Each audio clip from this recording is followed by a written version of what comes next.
Kams audio son. You burn the swine when no why you shine. The tree of life, them no why you climb, cause them heart no kind.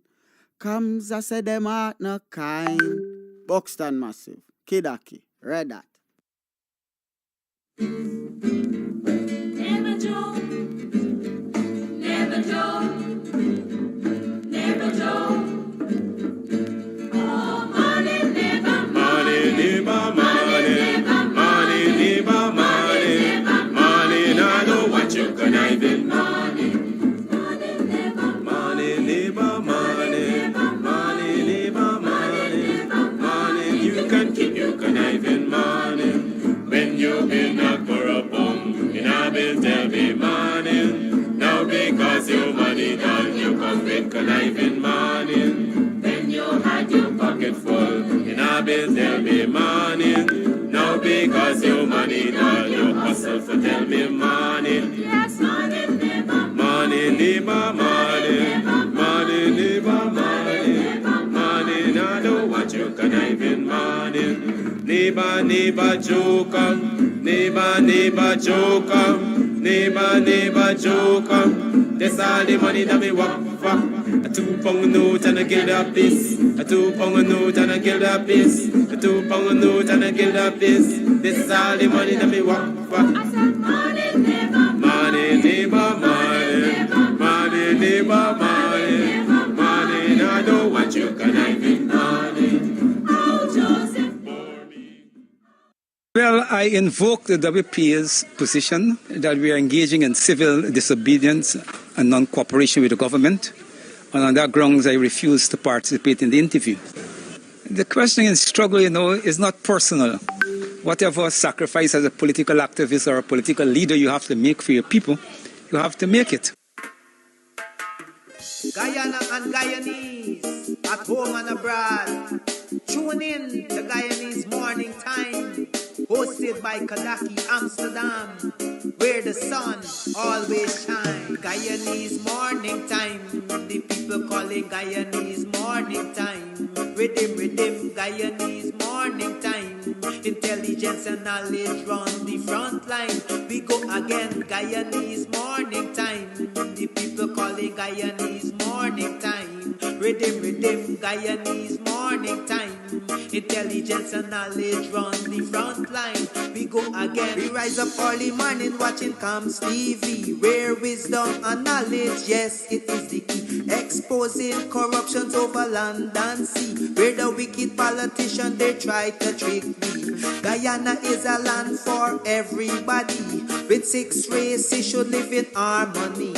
Is one set of people getting aisle money. Is one set of people doing the thievery. Beep, beep, Guyanese Morning Time. The people calling Guyanese Morning Time. Rhythm, rhythm, Guyanese Morning Time. Intelligence and knowledge run the front line. We go again, Guyanese Morning Time. The people calling Guyanese Morning Time. Rhythm, rhythm, Guyanese Morning Time. Intelligence and knowledge run the front line. We go again. This is a program that you all can see, sharing your views and your integrity. Like it, comment and share it all around. Pass it to your neighbor, safe and sound. A sad situation going on in this town. The voice of the people is getting trampled down. Out of the mouths of babes and sucklings, which has ordained me to sing. I sing Guyanese Morning Time. The people calling Guyanese Morning Time. Rhythm, rhythm, Guyanese Morning Time. Intelligence and knowledge run the front line. We go again, Guyanese Morning Time. The people calling Guyanese Morning Time. Rhythm, rhythm, Guyanese Morning Time. Intelligence and knowledge run the front line. We go again. Stop fooling the people. You're promoting evil. Stop lying to the people. You are a part of the cycle. Stop fooling people. You're promoting evil. Stop lying to the people. cycle. You are a part of the cycle. I say, Guyanese morning time. The people calling Guyanese morning time. Rhythm, Guyanese morning time. Intelligence and knowledge run the front line. We go again, Guyanese morning time. The people calling Guyanese morning time. Rhythm, Guyanese morning time. Intelligence and knowledge run the front line. We go again. They got Rickford, Bork and Mark Benchcop. David Hines and Kadaki Amsterdam. Sherrod Duncan, Nigel London. Normal Brown and Gavin Matthews. Big up Paslow, Port People Governor. Simona Brooms, Robin Simpson. Hampton Green and Winston Jordan. And yes, we can go right on and on. Guyanese morning time. The people calling Guyanese morning time. Rhythm, Guyanese morning time. Intelligence and knowledge run the front line. We go again, Guyanese morning time. The people calling Guyanese morning time. Rhythm, Guyanese morning time. Intelligence and knowledge run the front line. We go again. The relatives and friends of young Wyndham Bacchus, they deserve justice. The family, the relatives and friends of our in Boston, they deserve justice. The family, the relatives and friends of Peter Headley, they deserve justice. And so when we say that Guyana is an apartheid state, we have the evidence to show.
your patience. Welcome to the program. Thank you. So a lot has been happening, as usual. We always have a lot of things happening, and so let's talk. I want to start at where I want to call the low-hanging fruits.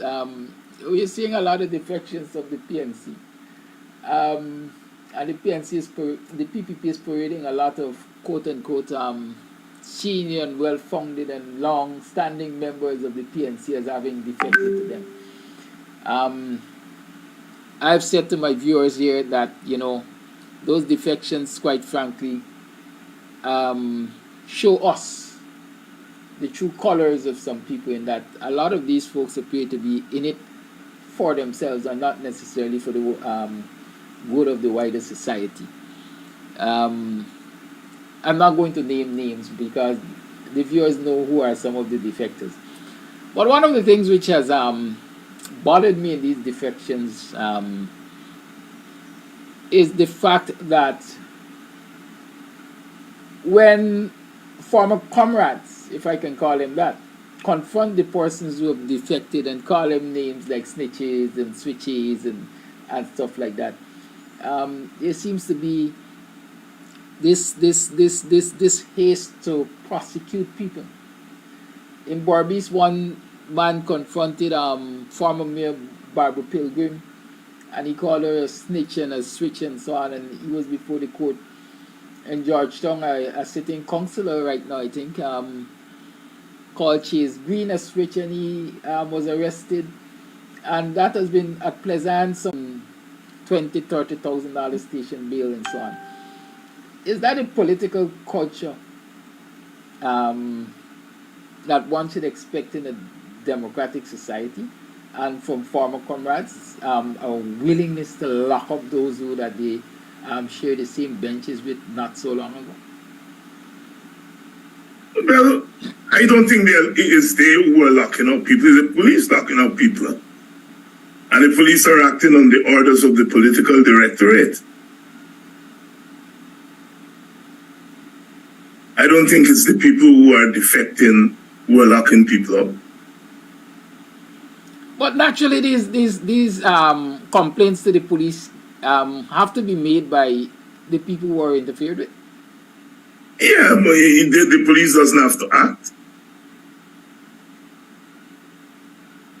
The police doesn't have to act. It's a police state, and the PPP is unashamedly doing these things. Last night, I spent my entire program trying to put what the PPP is doing in context. Once you have a government without checks, it behaves like that, like the PPP is behaving.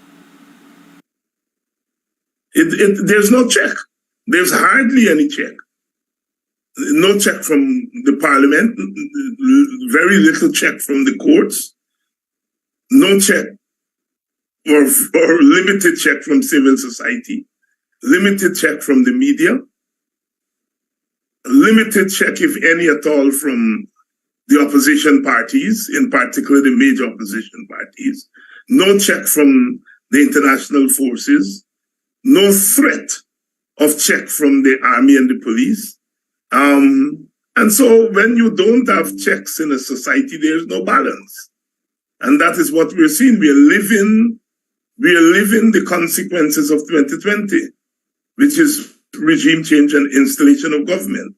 I've been doing a lot of reading in recent times on regime change as I prepare to write and to talk about what's happening in Guyana. And we fit the classical mold of what happens when you have regime change.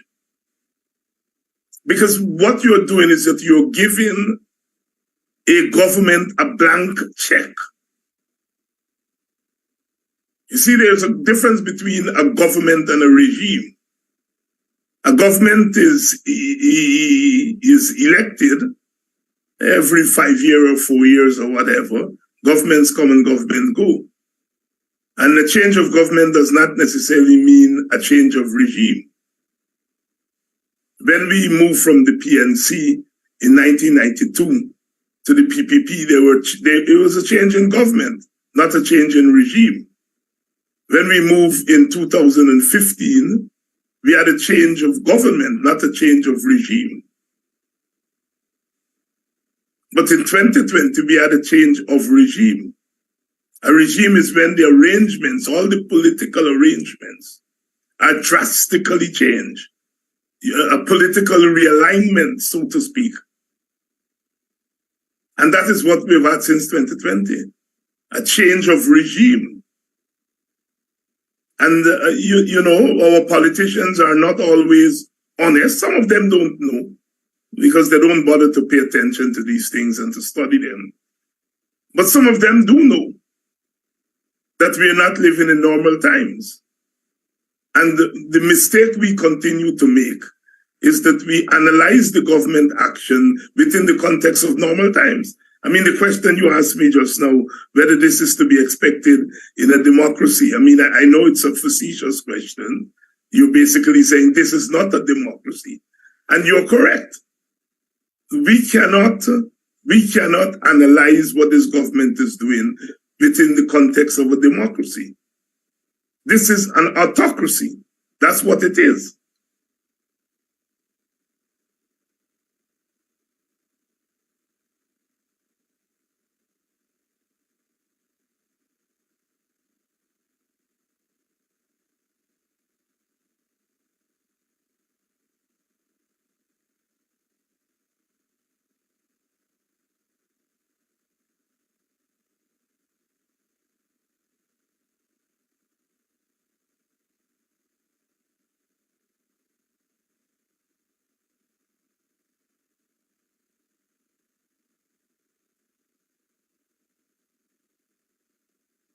Yeah, but Kulaki, here is the thing.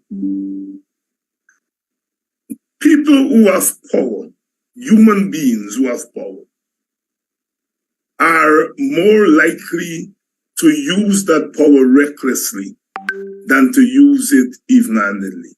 So Jadio's declaration, I do not think is the issue. The issue is that he does it and gets away with it. That is the point. He does it and gets away with it because there are no checks in the society to stop him. No institutional checks to stop him, and no extra institutional checks to stop him. One of the reasons that we have survived as a country is because we've had two political parties with almost equal strength and the ability to check the other. When the PNC is in power, the PPP uses its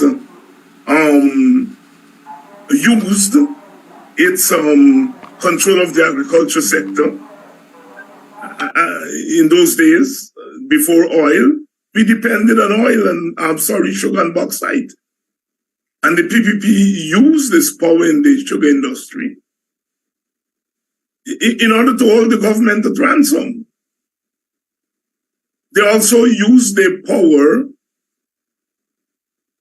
in the commercial sector. And when the PPP is in power, the PNC uses the threat of street force. I think you're getting some playback there. I'm hearing some background conversation.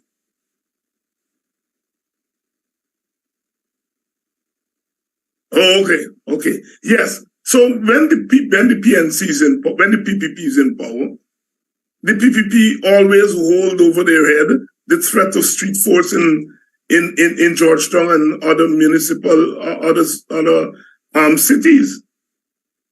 The PPP was always mindful that the army and the police were not ethnically loyal to them. And so those were checks, potential checks. The army never acted against any government. It didn't have to, because the PPP stayed in line. And so we never knew what the army or the army would have done if the PPP had stepped out of line, because they never stepped out of line. But now they've neutralized the army and the police leadership. They're stepping out of line knowing fully well that those institutions are not going to move again.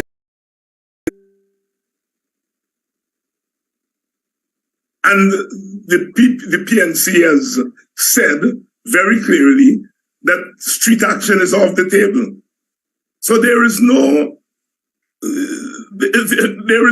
no sanction on the PPP, so they do what they like.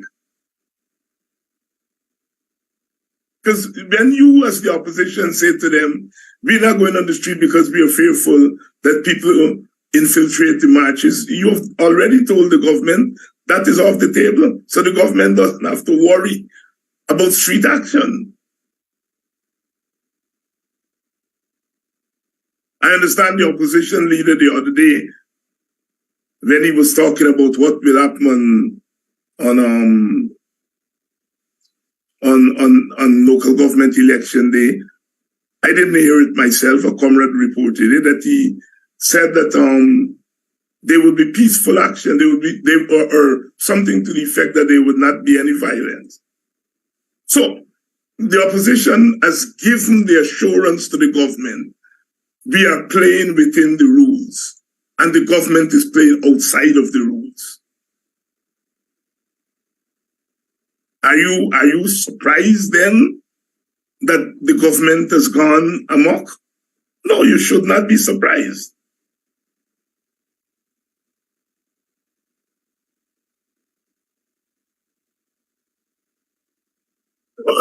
It's part of the political process. There's no false assurance here. Government don't work on false assurance. Something will give at some point. Well, let's not go there.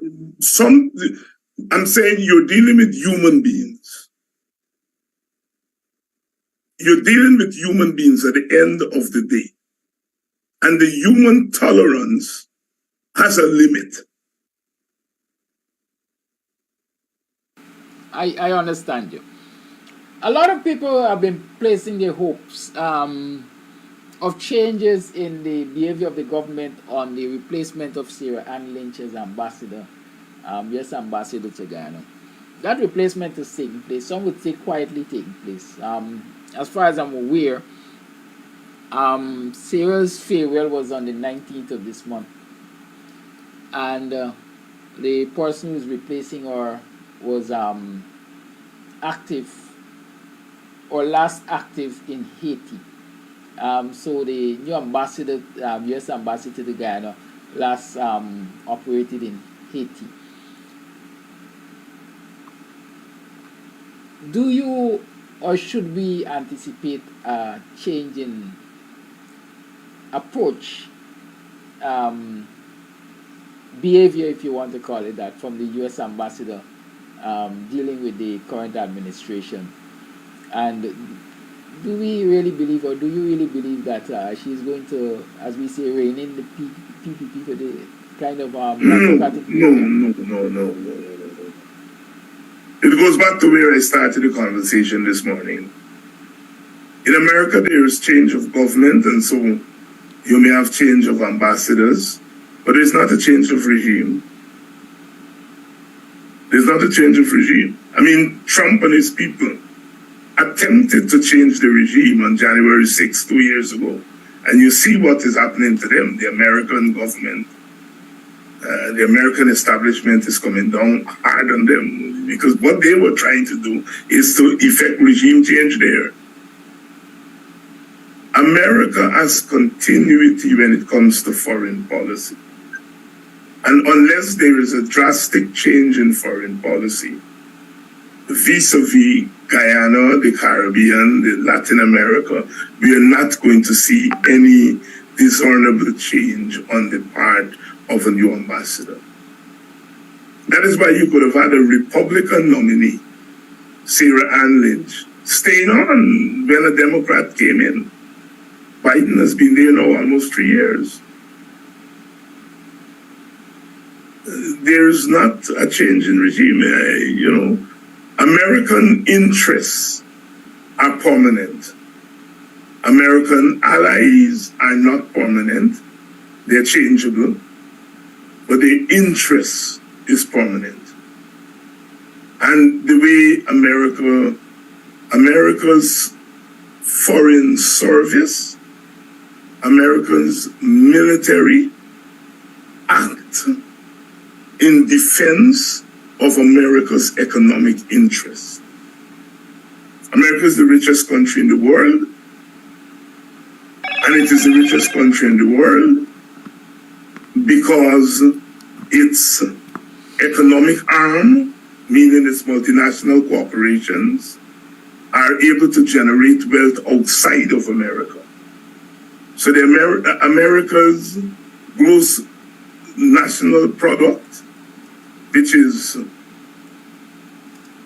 the domestic product, mean goods and services produced inside of America, plus goods and services produced outside of America, is what makes America rich, not its GDP, it is the GNP.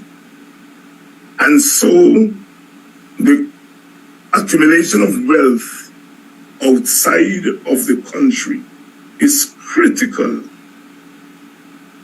to the country's standing in the world. And so its foreign service and its military act to defend and in some instances promote economic interests. It was a Republican president, Dwight Eisenhower, as he was leaving, and he was a military man, as he was leaving office in 1960, warned America about what he called the military-industrial complex, talking about the fusion of the military and the economics of the country. So no, unless there is a change in Washington, we're not going to see a change in the attitude of the ambassador. And of course, unless there's a change in the attitude of Guyanese, we're not likely to see a change in the attitude of the PPP government. But I'm not going there. Okay, I'm not I going hear you. I am very careful about indicting ordinary people. Let me repeat, because some people are here who might have been there last night. When the party cannot defend the people, when the institutions cannot defend the people, what do people do?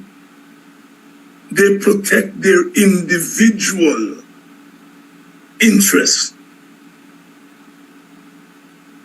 And I think sometimes we don't pay attention to that. We think that people are robots. People support a party. They vote for a party.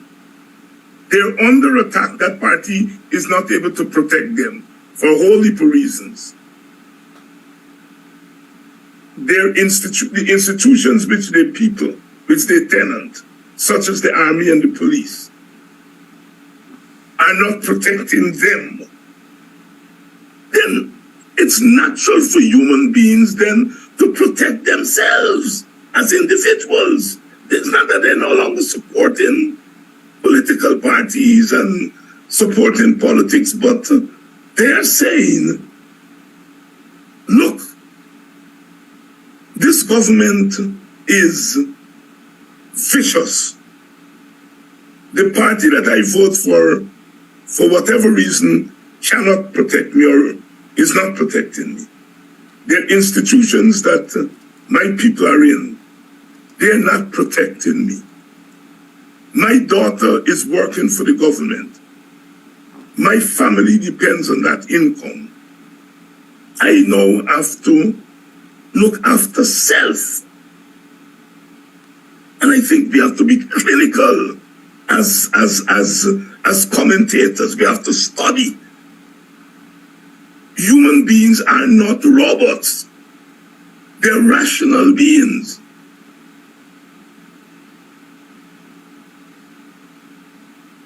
Thank you. I would say we've seen recently efforts of party representatives to protect the interests of citizens. We saw Carl Joseph going to the courts recently on the matter of GECOM and the list for local government elections. Likewise, we saw a second matter going before the court on the matter of GECOM and the gerrymandering of boundaries, the shifting of boundaries. Those cases came up for hearing yesterday. The one that dealt with the list has certainly been dismissed. The one that is dealing with the boundaries is still being heard as far as I am aware. Any surprises there yesterday from the ruling of the court? No. The court has made it very clear. This list problem is not our business. This is the business of the legislature. But the legislature is controlled by the same party in the executive. So the legislature is not acting. So the legislature is not acting. The court said it's not our business. GECOM said we can't do it. Our hands are tied. The court has tied our hands. And the legislature is controlled by the PPP. And the PPP has won elections based on that list. You don't expect if people are winning based on a list and they're getting away with it, that they're going to be eager to change the list. A new voters list will have to come as part of a political solution. The court has said, and the court said again yesterday, it is the legislature that has to solve that problem. And we don't have an independent legislature. The court has tied GECOM's hand. And even if GECOM wanted to independently do a house-to-house registration, the legislature, the PPP, has banned, legally put an end to house-to-house registration. So let's don't fool our people. That list is only going to be changed through a political solution. When that time comes, when the PPP is confronted and it comes to the table, that's when you're going to get a clean voters list. Other than that, people don't hold your all breath. The PPP is not going to commit political suicide. You have a list with 150,000 to 200,000 names. And all you need is a 10,000 from there. And you know that when you finish buying 10,000 from that 150 to 200,000, you have control of GECOM, and GECOM is going to certify your fraud. Why will you change it willingly? Why will you willingly change it? No, you're only going to change it if you are pressured to change it. It's real politics.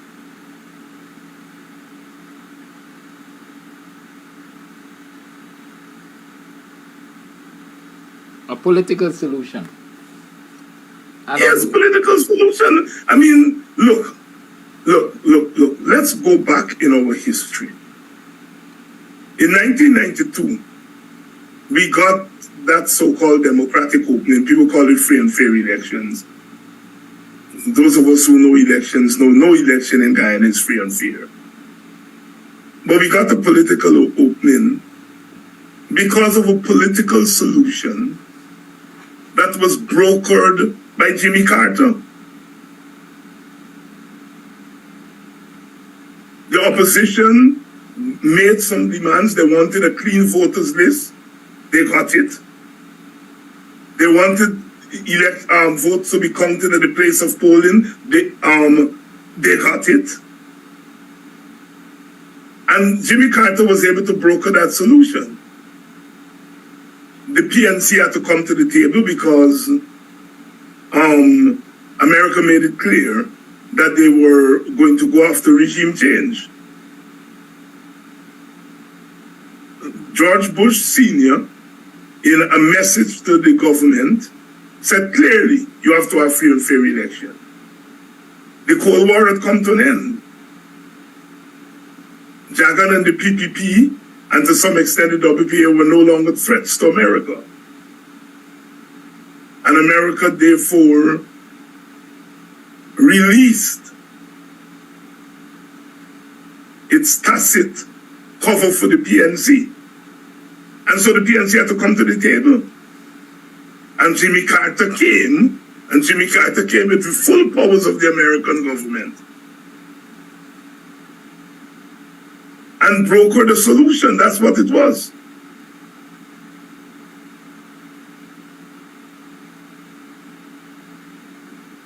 In 1964, we had the change from the PPP to the PNC. In 1964. And that came about because of a solution brokered by the British. For ideological reasons, they wanted the PPP out. Although they didn't necessarily like the PNC, they saw the PNC as the less of two evils. And they changed the electoral system which the PPP was benefiting unfairly from. The first past the post, the PPP was benefiting unfairly. And the British changed that. And that allowed the UF to join with the PNC to oust the PPP.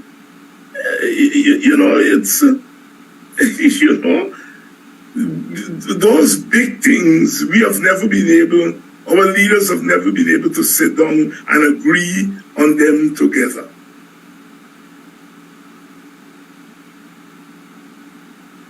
In 1997-98, we didn't have external force, but we had street force. And Hoyt was prepared to use the street force. He was prepared to put 10,000, 5,000, 10,000 people a day on the road and made the country ungovernable through street force. Brought the PPP to a table, and they came to some solutions. The PPP lost 2 years from its term. They agreed to dialogue. They agreed to constitutional reform.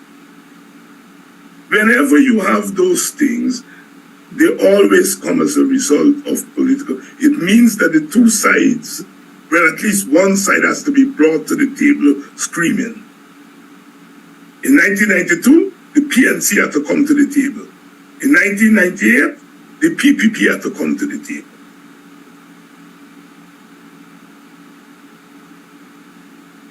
So we are fooling ourselves if we think that through some normal politics, we are going to get these big changes. Free and fair elections are premised on a clean voters list, ways and means to verify that the votes are indeed real votes, are transparent and neutral GECOM. If you don't have those things, you're not going to have free and fair elections. And that's the contradiction that we face right now. That, in order to hold on to territory, the PNC has to go to an election that it doesn't have confidence that it will be free.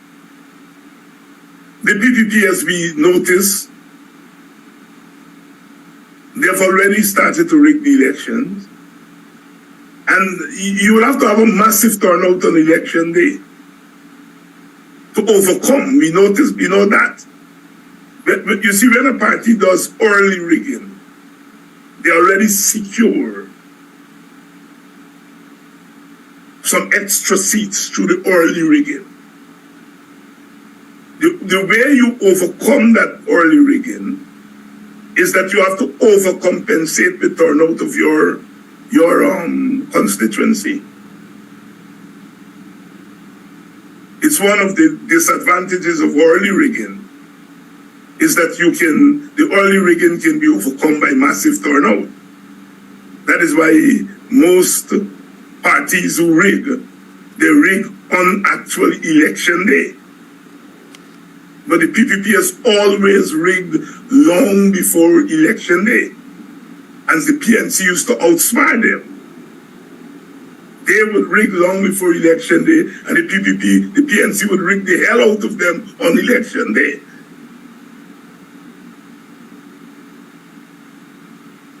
In 2020, the PNC did not rig on election day.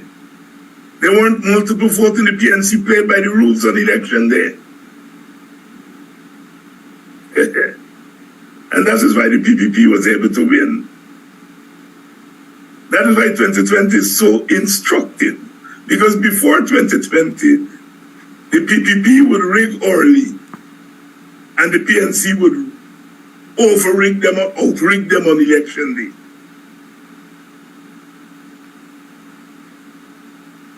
We see in 2020 it was different. Granger, whether to his credit or not to his credit, depending on who you talk to, Granger didn't go with rigging on election day. And like I said, to some people that's a virtue. To some people, some of his supporters say, good, decent man. Others of his supporters said, you don't understand the rough and tumble. So the PNC didn't rig on election day. And the PPP is saying that they attempt to rig after election day. Whether that is true or not, the matter is before the court. And if I were the PPP, I would want the matter to be heard. I mean, the PPP put on that show with the Commission of Inquiry that said, yes, there was an attempt to rig. What the Commission of Inquiry didn't do, it didn't go back to the early rigging. You're starting. But even if the PPP, the PNC, had rigged on election day, you had the Americans waiting. Because they use sanctions. The Americans use sanctions. So it was sanctions plus early rigging that got the PPP in office today. Sanctions on their opponent, plus their early rigging. In response to that,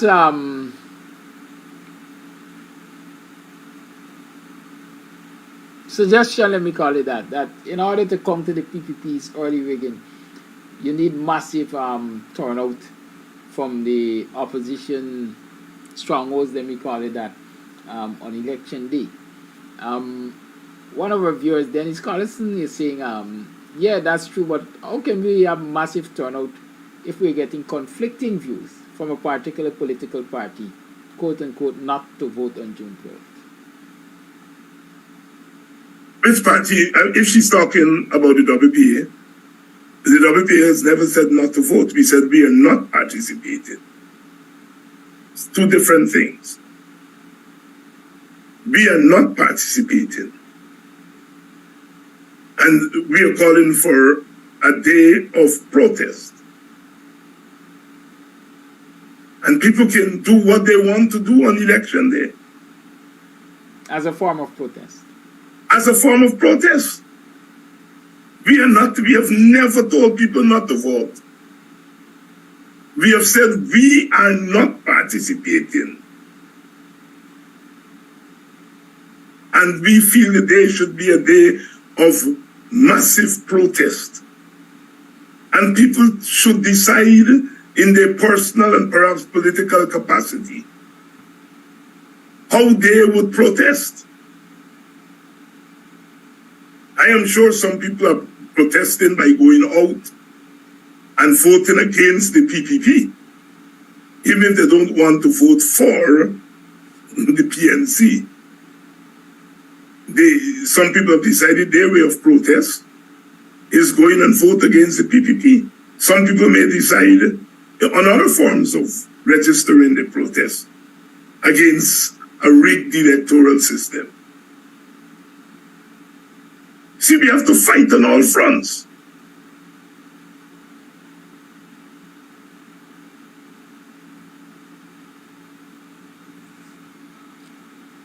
Let's. So I hope I clarify for Denny.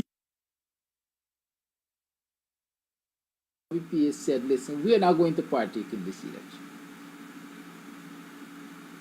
Because we think that if you continue to participate in elections that are pre-rigged, you are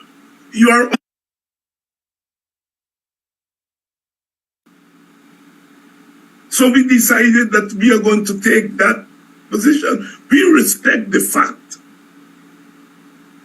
that the PNC is saying, yes, we agree with you, but we have to protect territory.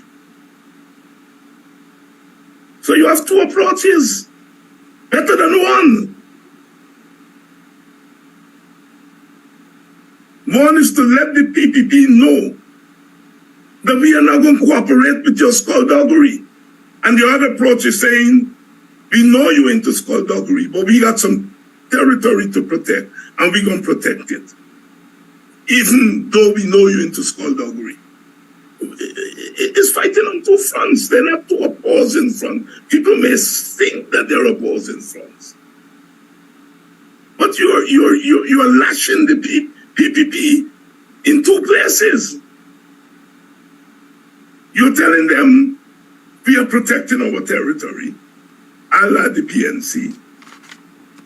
And then you're also telling them we're not aiding and abetting your skullduggery, a la WPA and AFC.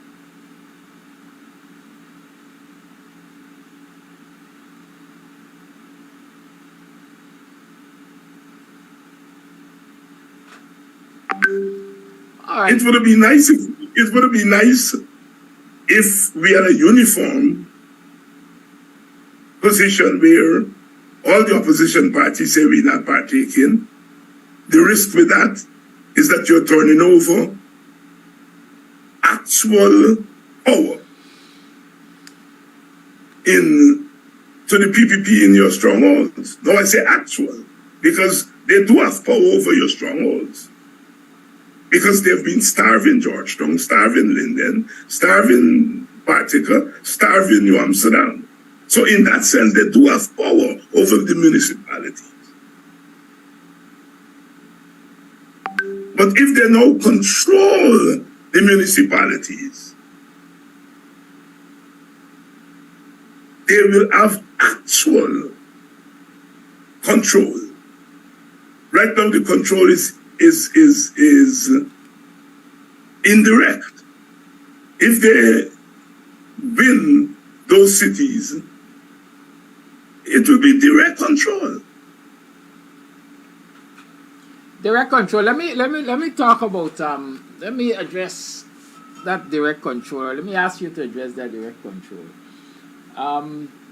We are consistent in pointing out that the PPP is very, very, very, very discriminatory in its behavior, especially against African Guyanese. And a city, Georgetown, for example, Georgetown, the capital city, a lot of African Guyanese are applying their trade in the city. It is perhaps the best known secret that the PPP has been trying to get control of the city for quite a while.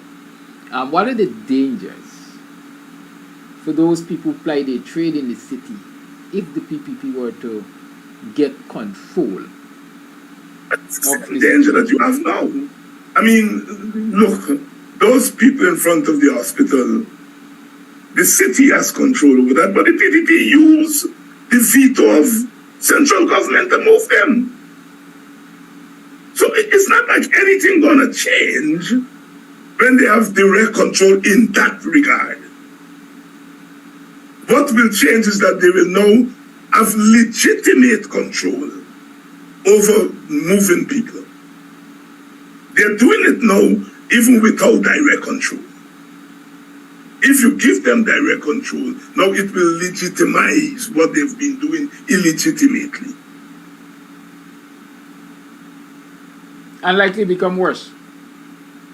Of course. But more than that, I mean, you talk about the city. If you go to the villages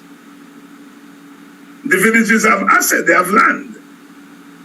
And when the NDCs are turned over to the PPP, they get control of people's land through the NDCs.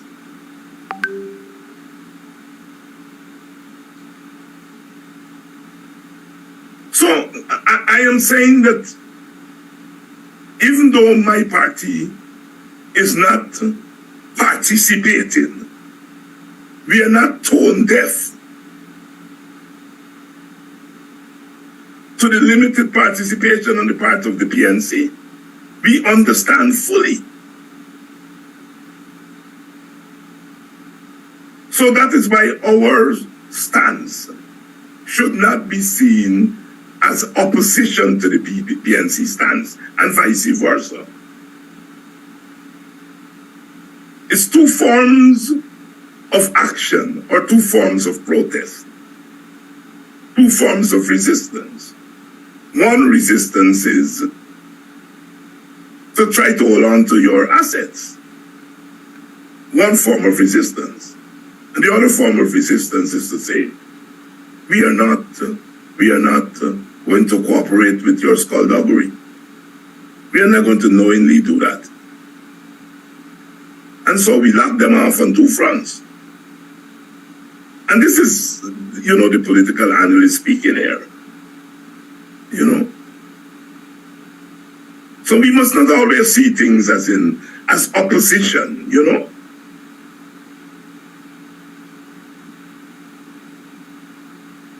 Meaning as opposition to each other. We sometimes have to see them as complementary. Thank you. I see two comments, and these are the last two I'm going to deal with before we move on to another issue, because it's in relation to the same thing. What's her name? Collison again was saying the shout from the opposition side should have been in unison, come out in large numbers and vote. Come out in large numbers and vote. Right? That is what Collison is saying.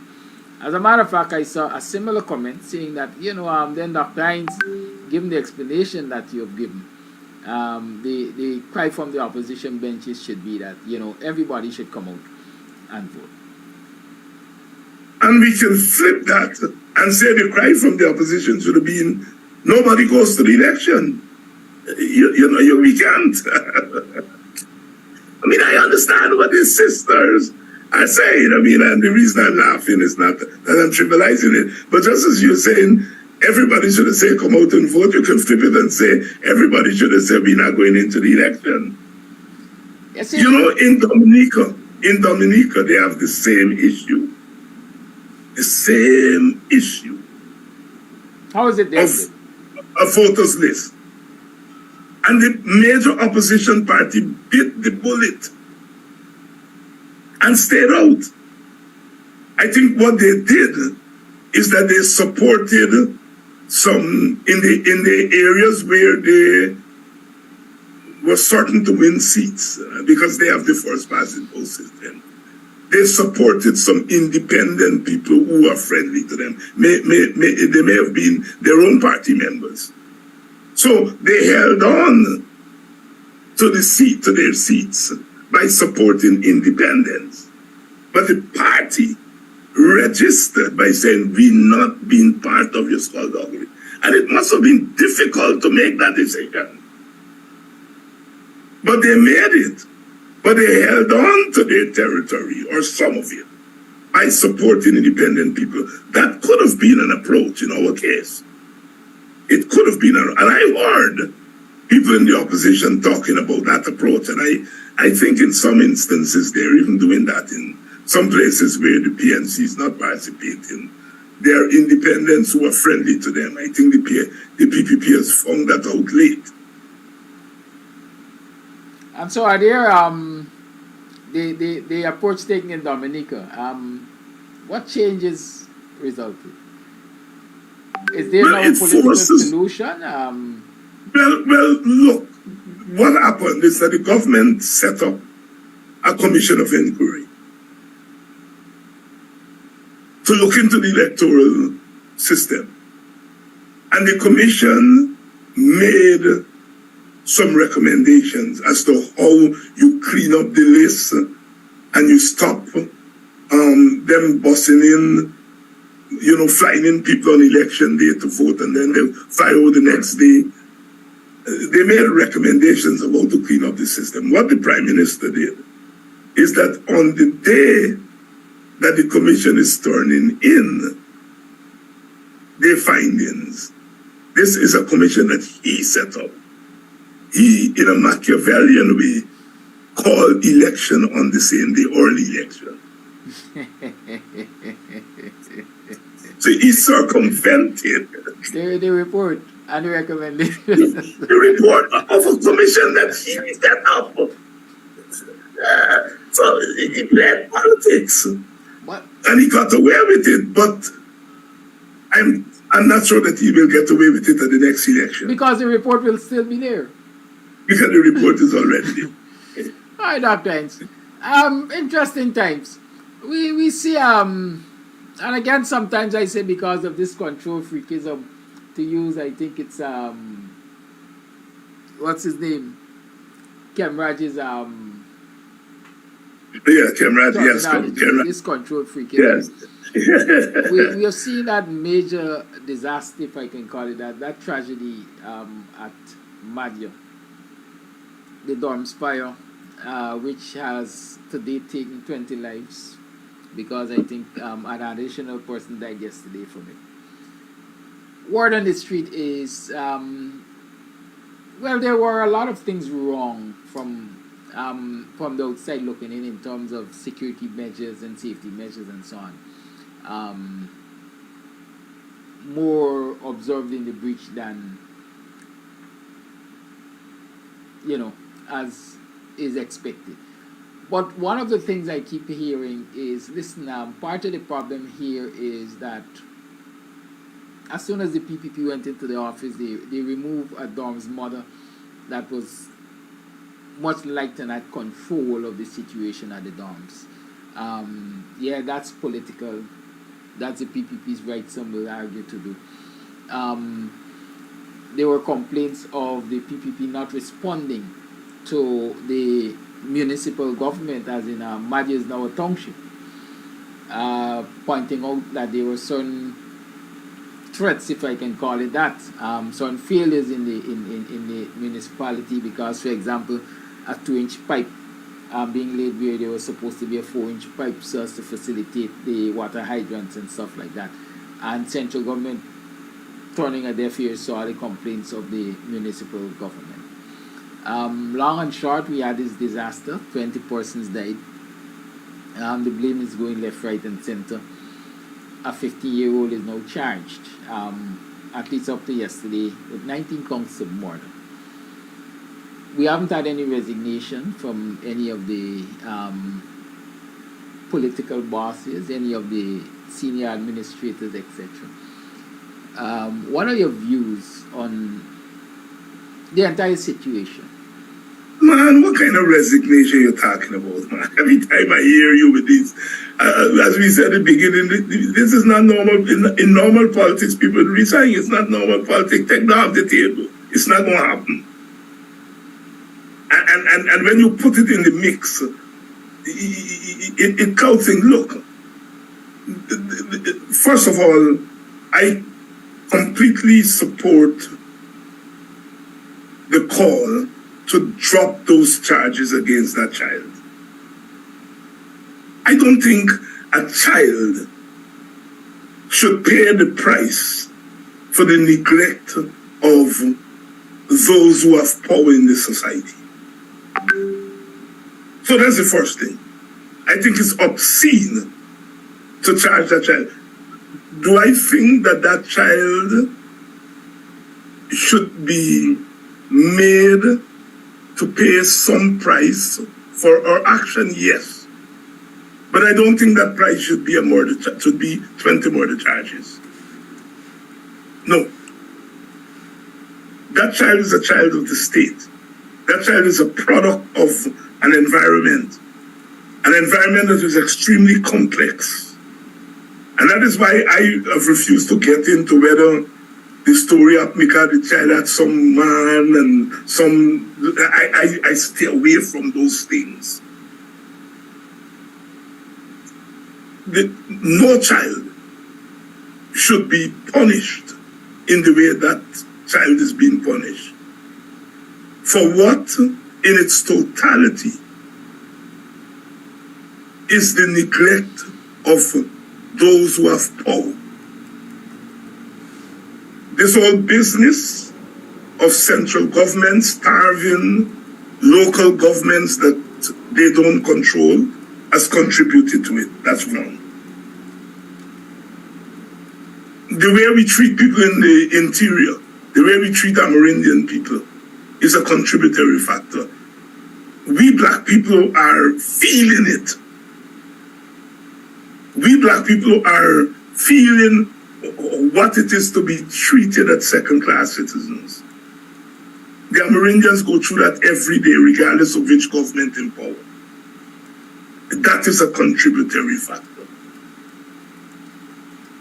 The third contributory factor is that we have governments of both parties that do not see the welfare of ordinary people as central to their mandate. They think their mandate is to build big bridges and gas to shore pipeline and so on. Those are the things they boast about. They don't boast about how many dormitories they made habitable for human beings to live in. Because they don't win them votes. So they neglect the welfare of the people. All they want from the people is their vote and to offer themselves up as props. That is what they want from people.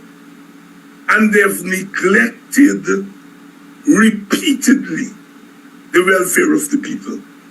And that is a central function of any government or anywhere in the world. If I'm not surprised, it's in the Constitution. It's in the Constitution in the States or the United States. State government in the United States, written in the Constitution. They're responsible for the welfare of the people. That's where the whole notion of the welfare state comes from. The Europeans take it very seriously. That whole thing about welfare of people. That is why they still have what is called the welfare state. Well, they're doing away with it in places like England and so on. But in the Scandinavian countries, the welfare state is alive and well. In our region, Barbados kept that welfare state for as long as they could. And they never shouted the mountain, they never said socialism, they never used all those big terms. But our governments have not taken the welfare of the people seriously. We are hearing now that those things that you put up on the windows, those bars that you put up on the windows, they were put up under one government. And that since this government come to power, there have been 3 recommendations. Tablet News is reporting that today. that the fire department made three times they made recommendations to remove those grills as a fire hazard. Since this government came to power, this year alone, I think they made 2 and 1 last year. And it was not being acted upon. When you are a municipal government and you get a little bit of money from the thing, and this body want road, that body want this body want bridge, and you have to bring that money around things like putting sprinklers and removing grills, and those things are not primary. And that is why the central government ultimately has to take responsibility for this. And the quicker they stop this nonsense of crying out in the paper that people are blaming them and that they are not responsible, the better it will be for everybody. Just get on with it. Take responsibility. Because if those 20 children had written exams and gotten 20 subjects each, the government will be taking responsibility for it. They die because of the absence of basic necessities, and you don't want to take responsibility for it. What hypocrisy is that? And as the Guyana Human Rights Association has pointed out, one has to see what's happening there in larger context. There's a 75% failure rate, I understand, among interior students. I didn't realize. I'm not surprised that the failure rate is higher than on the coast. But I understand there's a 75 failure rate, so those children leave their parents' homes, live in those dorms, and then they're going back without being properly qualified. And people are concerned about whether the girls had boyfriends and all those things. And not taking into consideration what it is to live in poverty. We black people are learning that right now. And we, more than others, ought to be understanding and sympathetic about what happened there in a human way. Because it's happening to us, not via fires, but other forms of fire. As the East Indian brothers and sisters, I grant them some slack to turn a blind eye to some of the bad things your government did, because black people do it too. But if your government presides over the murder, because that's what it was, they were murdered by the neglect of the state. If your government presides over the murder of 20 kids and you are defending that, come on, to our East Indian brothers and sisters, get real. Yes, you have a right to, you must be granted some space to turn a blind eye to some things that your government do, because black people do it when their government in power too. But you can't see 20 children killed and defending your government against that.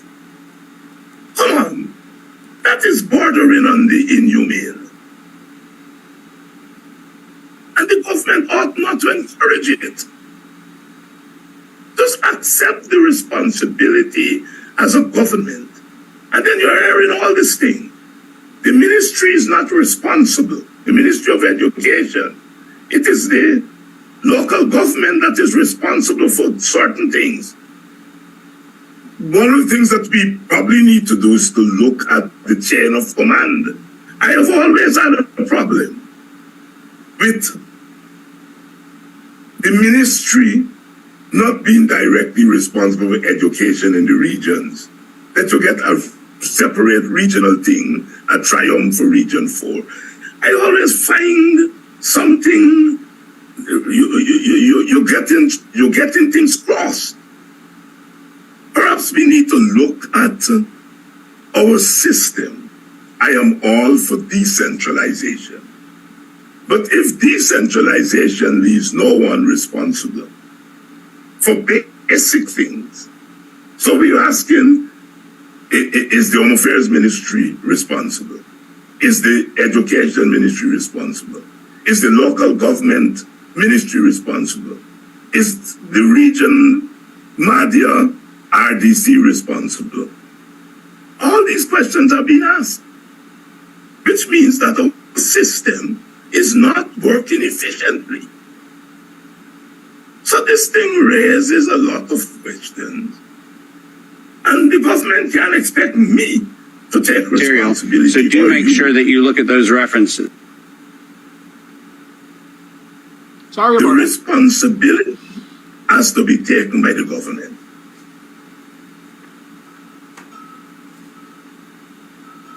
And so the burden has been shifted to the 15-year-old. Collateral damage, you call that. And that, yes, and I don't want to be part of a country that punishes a 15-year-old child for the sins of a government. It's obscene, it's ugly, it's nasty.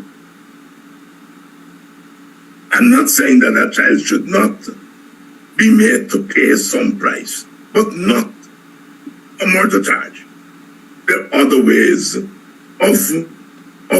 you can imagine the state of that child. Can you imagine? It could have been your child, my child.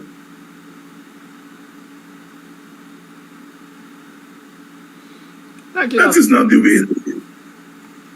Thank you, Dr. Hines. It's now 90 minutes past the 8 o'clock hour. Before I open up the lines, any thing you want to address before?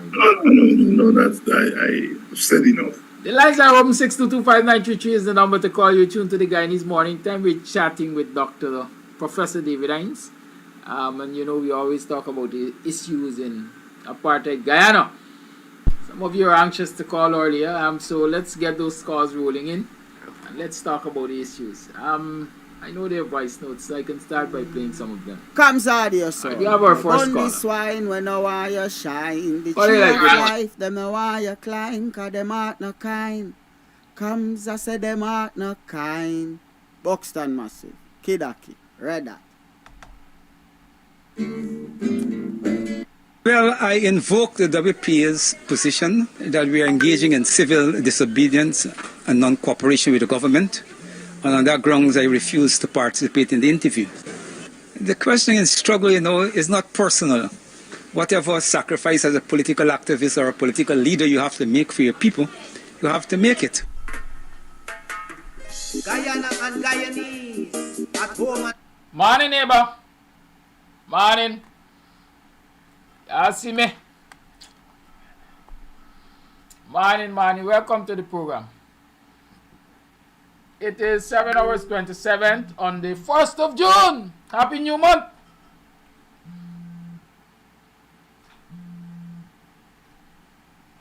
Who calling and why? Good morning. How may I help you? Morning, Kodaki. Good morning. The line open up for the program? No, ma'am. I know you know the structure of the program, man. Why you stay, sir? Yeah? What time the lines are so? No. Around minutes to 8. No, the lines open I'm after 8. listening. The lines open about After 8:15, 8:30. Okay, Good. alright. But today the Alright, lines no might problem. open up a little early. But you just early. I just come on. You didn't allow me to talk to Okay, you my properly. Well, man, you're in a rush. I watch and see the replay with Dr. Hines and it said open up. It has been complicated. You know it's a replay. Alright, we gonna talk. Don't worry yourself. Yeah. Good. We gonna talk. So I can go ahead. No, you can't go ahead. You gotta wait till I done talk and then we go open the lines. Okay. All right, Listen. sir. All right. Good. I'll log in still. Yeah, man. Morning, morning. You know, yeah, it's funny. This is a long time view, I tell you the fact. And it is funny that people have been viewing the program so long and they don't know the structure of the program yet. But it's a reflection of our society, and I'm not knocking anybody here. I'm just saying that is how the Guyanese society especially operates. I don't know if it's if I can say Caribbean society, but definitely Guyanese society operate like that. We generally go through the paces, but we do not take time to understand the steps of these paces. Good? So, they say you gotta go to school for 9 o'clock, we gotta go to school for 9 o'clock. They say we gonna come home 3 o'clock, we coming home 3 o'clock. But what happens from 93, a lot of us don't pay attention to? I take a bet there are many parents who can't tell me, for example, at what time it is mid-morning recess at their children's school. All they know, they go to school for 9 and they get back home. They are released to come home at 3 o'clock. They can't tell you when it's morning recess. Some of them can't tell you the child's timetable to start with. Right? They could tell you most times when is lunch. Right? The average parent, if I ask the average parent right now on this program, what time is lunchtime at school? I take a bet we get 12 o'clock as the general answer. Right?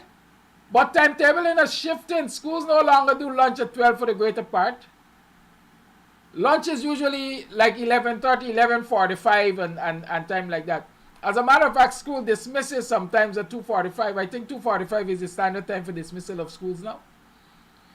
But we just go through those paces, right? We don't stop and analyze and get to understand how things are done and why they are done. We don't pay attention to structure and form. And it's one of the problems we have in this society. Because structure and form is important if you are going to be able to deal appropriately with situations.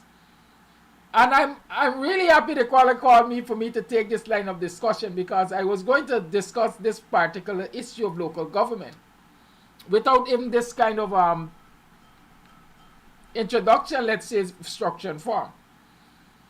Right?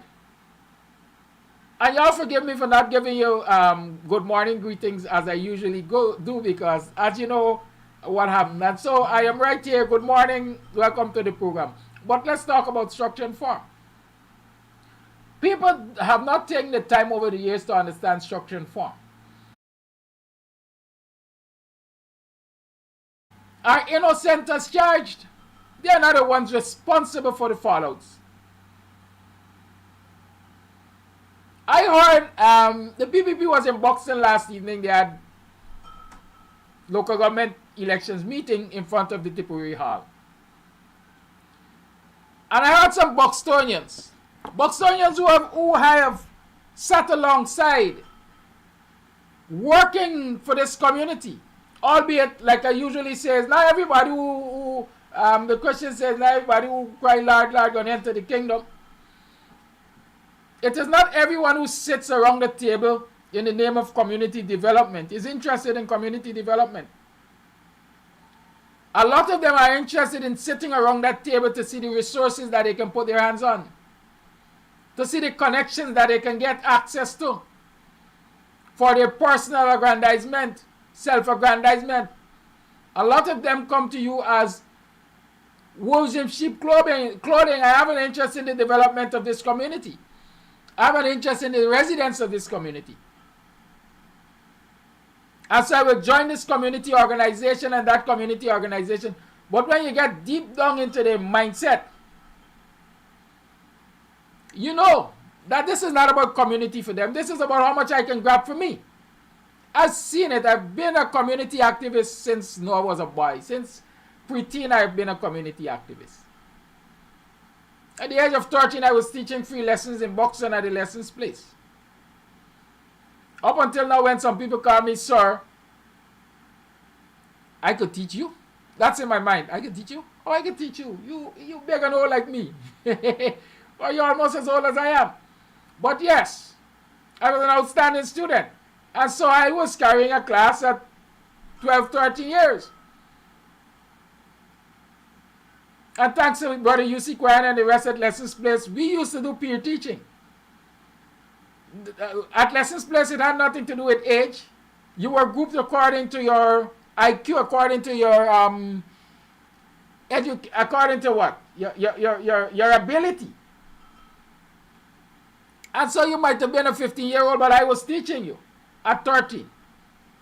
And so when some people call me sir, I'm surprised, right? But then I reflect and say, oh, I must have taught him while at Lessons Place and so on. But the main focus here is we're talking about understanding form and recognizing wolves in sheep clothing.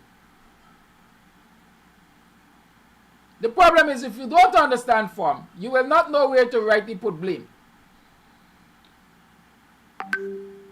And so people who recognize your ignorance, a lack of knowledge, as against arrogance, aggressiveness, etc. Ignorance. People who recognize your lack of knowledge will capitalize on that. They will exploit that. And that is what is happening in the Guyanese society right now. That is what is happening in the Guyanese society. Some people don't understand form because they have not taken the time to understand it. They have not put themselves in places where they can learn about it and appreciate it. Some people do not understand it because they have never had the opportunity to get exposed to it.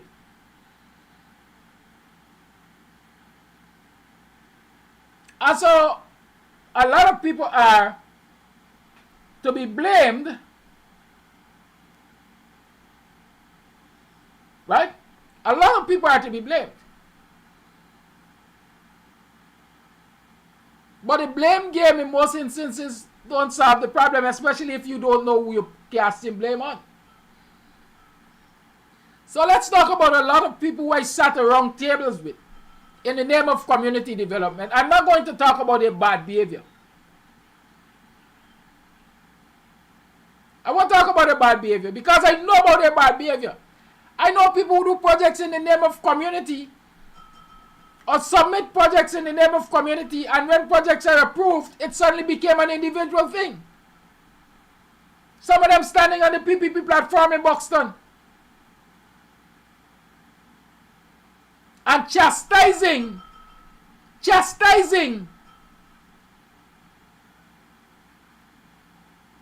people in Buxton who have stood on the side of this community and stood on their side all the days.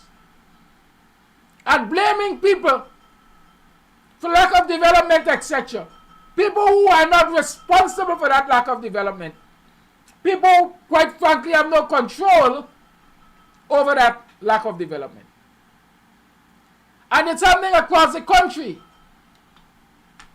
It is happening across the country. PPP was all over across Guyana last evening, keeping political meetings at local government elections. And I tell you, and this is a confession I say to people quietly when they ask me about certain things, but I am not the one. I don't visit the PPP page. I tell you, I'm playing it straight. If the PPP want one out of you to go viral, it won't be mine. I don't visit the PPP page. If you all want me to know anything about the PPP, you gotta directly inbox it to me. Right? But the general message I have heard from these African Guyanese community, and these African Guyanese, these residents of African Guyanese community, who have joined the PPP platform, is that their leaders in these communities should be blamed for underdevelopment and lack of development.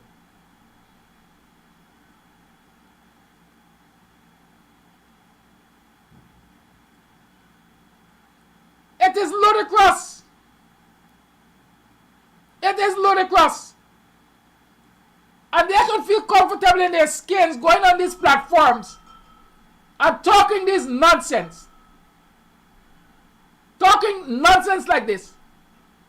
Because they simply are ignorant. And the PPP handlers, just as far as I'm concerned, stand there and listen them talk about what they don't know and laugh, rejoice in their ignorance. Yeah, we got them. Right? We got them. That's what the PPP must be saying.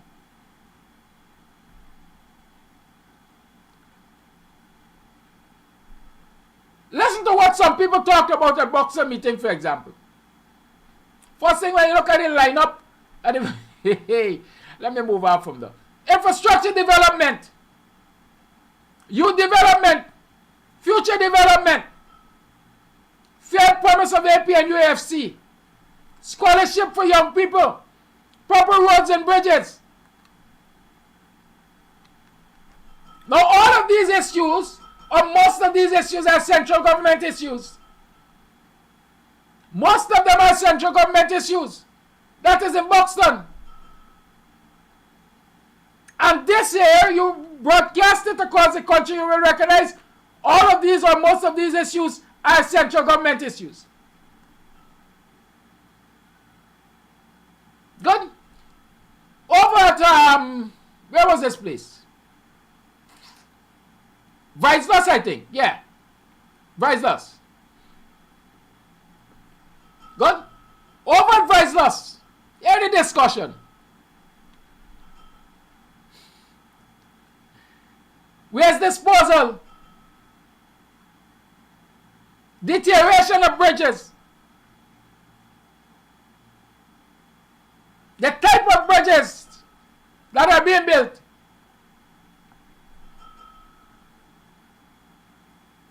Polari Joe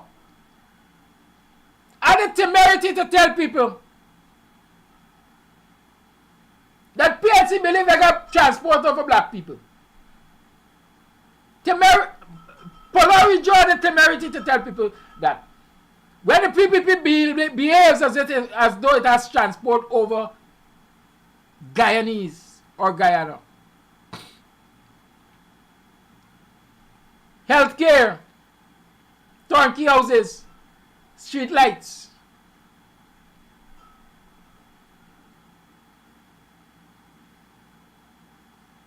One-month bonus to discipline services. Those are the issues that Polari Joe and team went to Viceless to discuss. Those are national issues. Those are national issues. But they bring those national issues into the community. That's what they come into your community to discuss as part of the local government elections. And people will listen to it. And they will agree with them. And they will chastise local leaders for poor health care. There's a national issue. National government is responsible for health care. But you don't understand structure and form. And since you don't understand structure and form, people put nonsense in your head and get you to go on the platforms and talk nonsense. And then the wider problem is that a lot of people in the communities don't understand structure and form, and so they buy into this crap. Somebody calling, you know, I like answer them, you know. Let me see how I deal with this one. Good morning, how may I help you? Just 1 minute. I gotta determine how to take this call right now. I can't explain why, but I know why.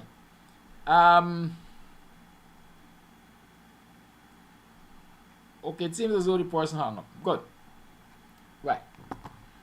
Because the wider society does not understand or has not been advised or educated in structure and form, they too bite the bait. Well, let us talk structure and form this morning for local government to start with. You got central government, you got regional government, you got local government, as in the local area authorities. When we grew up, a lot of us grew up knowing about village council. The village councils have now become neighborhood democratic councils. So instead of the village council being responsible for one village, as you had Buxton Village Council or Buxton Friendship Village Council, Buxton Friendship Village Office, their responsibility has now been expanded to cover, I think, about 17 communities from Buxton to Fowles. And that is why it's called Buxton Fowles NDC. Neighborhood democratic. Our whole neighborhood, 17 communities or so. Buxton Fowles. I think you will get BV Triumph or BV LBI, whatever. Right? And you know the areas.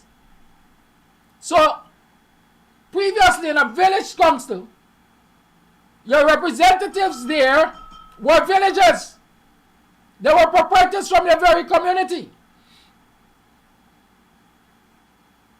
They had responsibility for overlooking things in your community. But when it expanded to neighborhood democratic council, that council now becomes larger in many instances, and they have representatives from each community that is a part of the neighborhood. Each community has at least one representative. Good? Now, what is the responsibility of local government? As in your neighborhood democratic council, yes, they are responsible. They are responsible for environment, as in garbage disposal, etc. They are responsible for management of the neighborhood, rates and taxes collection, and so on and so forth. But they are basically a part of government. And so when central government is preparing a budget, they're supposed to be taking recommendations from local government. For the RDC is supposed to consult with the NDC to know what are the priority projects of those areas. And since the NDC is responsible for neighborhood government, the NDC is expected to know what is happening in every community in that neighborhood. Where the problems are, what problems need fixing, where the greater needs are, where money should be invested, and so on and so forth. And so the Neighborhood Democratic Council has a responsibility to prepare a budget or a budget proposal to take care of the needs of the residents, the citizens in that neighborhood. And that now gets forwarded to the RDC, the Regional Democratic Council, which incorporates that into its budget. And that budget gets sent to central government, as in the Ministry of Communities or local government, whatever they call it. That gets incorporated into the ministry's budget, and then it's taken to the National Assembly. Now what happens? For the greater part, when the NDC sends their budget proposal to the RDC, even if the RDC incorporates it wholesale, as in they do not adjust, they do not remove anything, but they put it into their budget just like that. When that budget reaches central government, as has been experienced with Region 4 RDC, central government simply takes out what they feel like taking out. And here is where the trouble is. Buxton, for example, Buxton Falls NDC, our priority as in government, the PPP is in government, and more, Embo is outside of Falls. So Enterprise, Traspe, Blenol, those Indo-Guyanese communities are the PPP's priority. And so they will look at that budget and say, this is what the NDC is recommending, but these are our priorities. This is where we will put the money to be spent. And that budget gets passed. And Buxtonians realize their roads are not being fixed. Their bridges are not being fixed. Their canals are not being cleaned. Their community centers are not in good maintained order. And who they start cussing? Who they start cussing? Those who control the NDC, especially when it is AP and UAFC controlling the NDC. Those are the people who get cussed. And in this instance, I'm putting my head on the block. A large percentage of Buxtonians, for example, are not even aware that the Buxton Falls NDC was won in the last local government elections by hook or crook by the PPP. And so the PPP controls the NDC currently. And so when they're cussing the NDC, then cussing the PPP for the failures that are taking place in Buxton, for example. They're cussing the APNU representatives, believing that they are responsible for the failures. The failures are not necessarily because of them. The failures are simply because the PPP at central government controls the nation's forces and is discriminatory in how they handle it. And so when they strike out those projects that are recommended by your representatives from APNU, nothing gets done in the community, and the APNU representatives get blamed as being lackadaisical, not doing anything for the community, etc. But if you understand structure and form, you'll understand where the inability to do anything in the communities stem from. And you're going to blame the right people. And you're going to hold the right people accountable. Let me give you another example. There is a formula. And thank God, when I had to do my elective at University of Guyana, because I know I have an interest in community organization and so on, I chose local and municipal government as an elective. Right? And I paid keen attention. So I know what is happening around the Caribbean, what the structures are around the Caribbean, and I know in particular what the structures are in Guyana.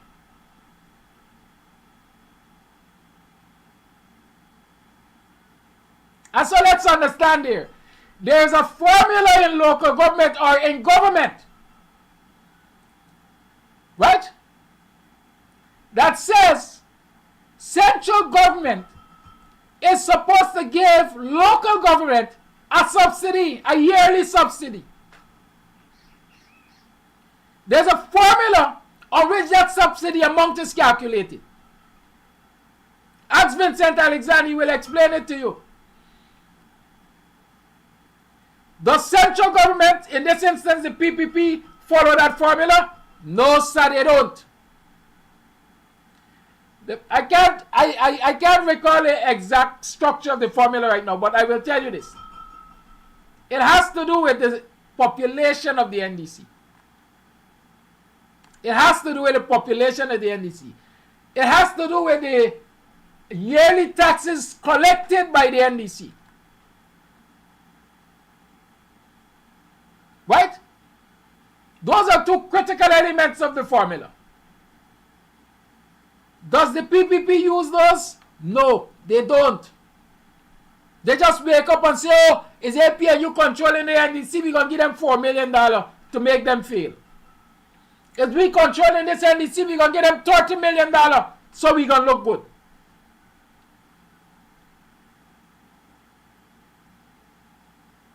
So even in the granting of these subsidies, there are constitutional breaches. But nobody knows that, right? Or a lot of people know that and pretend not to know that. But when the PPP gives a subsidy that is inadequate to an NDC that they do not control, or an NDC in an a predominantly Afro-Guyanese community, neighborhood, and garbage can be collected, bridges can be repaired, roads can be fixed, and so on and so forth, who gets the blame? The representatives of the NDC. In many instances, the representatives of the NDC, their hands are so tied because the NDC doesn't have the resources in that they do not collect enough taxes, and I'll talk about that too. They do not collect enough taxes, so they can't effect changes using the taxes. Local central government owes them so much money and refuses to pay that they do not have enough income to fix anything in the NDCs. Or in the instance of Georgetown, for example. But who gets the blame? The representatives of the local area authority offices. But if we understand structure and form, then we will put the blame where it rightly belongs, and we will deal with those people condignly, quite frankly. I have not seen, perhaps for all of my life, I can't recall if I ever saw it. Yeah, well, I must have seen it a couple of times as a youngster when Forbes Bonham was in government and so on. But in recent times, let's say 92 onward, I have not seen a community really come out as a community and challenge central government to resolve their problems. I have not seen that happen. All people do is walk around and grumble. The NDC ain't collecting no garbage. It's 3 months me garbage, then the NDC ain't collecting it. And I got to pay civils to come and collect garbage.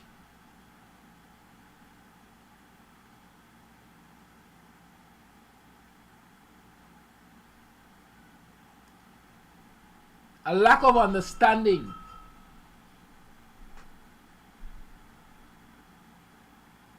A lack of togetherness. The absence of unity and self-determination. We sit back and we blame our people. And we don't stand behind them to confront the wickedness. And we feel emboldened to go on the platform of the oppressors and chastise our very people who they are oppressing. Like I said, a lack of understanding comes for very many reasons.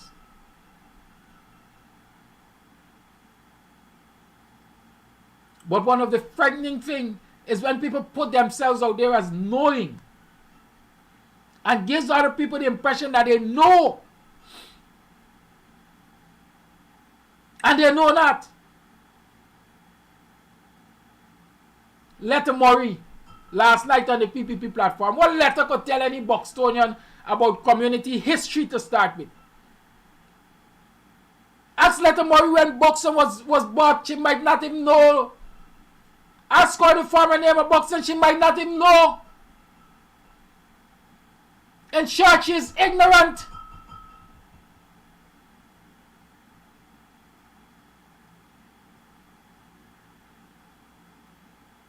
And I can call you other names, y'all know them.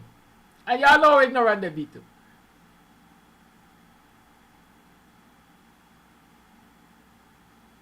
These are people who have seen the wickedness of central government. But do they even understand it? Or are they community-oriented and people-oriented enough to acknowledge that this is a wickedness from central government and we must not join this wickedness? So the PPP left, right, and center all over in African Guyanese communities, aided and abetted by some self-serving African Guyanese, trying to convince residents of African Guyanese villages that the PPP is good for them.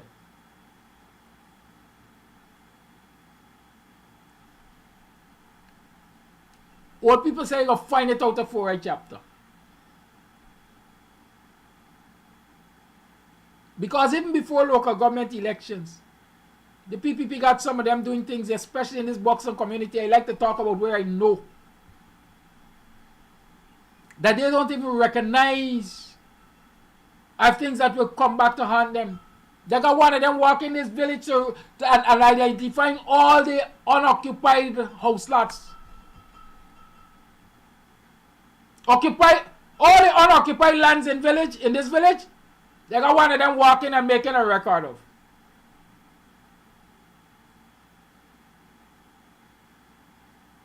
The PPP, through their land czars, is now investigating, researching ownership of these lands. Even by the NDC. And it's happening across the country in areas where they got their 10-day want worker. That is what a lot of 10-day want workers are doing, verifying ownership of lands in African Guyanese communities. When the PPP controls the NDCs, then you'll find out those lands will disappear from African Guyanese communities, the residents. You are going to understand, well, I don't even know if you're going to understand, but you're going to wake up one morning and realize that all of your ancestral properties, which were not titled, because a lot of African Guyanese communities, they ain't got title for lands, you know. You're going to realize that they suddenly change ownership and people now got legal documents to them. Because a lot of people know not that they know not. And so they feel important being able to climb a stage and say, hey, to the PPP. Stand on the side of one Guyana. Not recognizing that you're excluded from this one Guyana. It's a minute past 8. I said I want to open the lines early. I'm going to tell you one thing before I open the lines. That which I'm telling you about, there's a prime example. Thank God to Kams Tv and Elton McRae.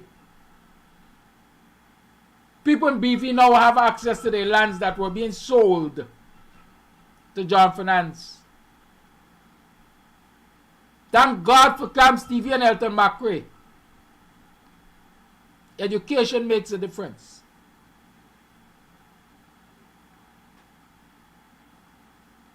A lot of the people who started the BV Triumph NDC looking like you and I, claiming to be representatives of you and I, were working for the PPP. And they used the access of the NDC to recognize, as they might say, recce, the hundreds of acres of land at the back of BV Triumph there. And they conspire to sell it. They conspire to sell it. Take it away from black people and sell it. Thank God for Kams TV and Elton McRae. A spoke was put in the wheel. But do you think it is always going to be recognized early enough for somebody to put a spoke in the wheel? Your best bet, black people, your best bet, Guyanese, is to keep the PPP out of your NDCs. Even if, for one more night, your garbage ain't gonna get collected. Even if, for one more week, your trenches ain't gonna get clean. Even if, for one more year, your roads ain't gonna fix. But you are assured that you're gonna be able to hold on to properties that belong to you and they're not going to be grabbed from right under you. Because they give PPP control of your NDCs and access to your asset registers. Keep that in mind. I'm begging you, keep that in mind. Keep that in mind.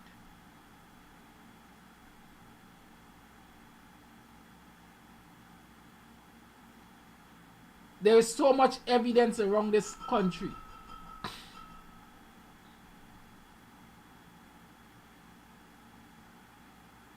that wherever the PPP goes, African Guyanese become dispossessed. Large plot of land right by Melanie Thorne there. David Joseph could tell you about that. The land in more north.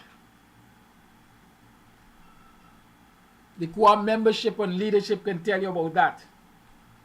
Suzai Highway, I see they broke down 200 plus houses or 100 plus houses yesterday. Those people could tell you about that.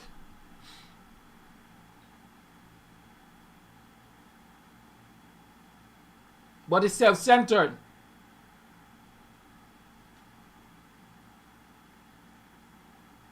They'll tell you that the PPP is good for you because they get promised a plot of land.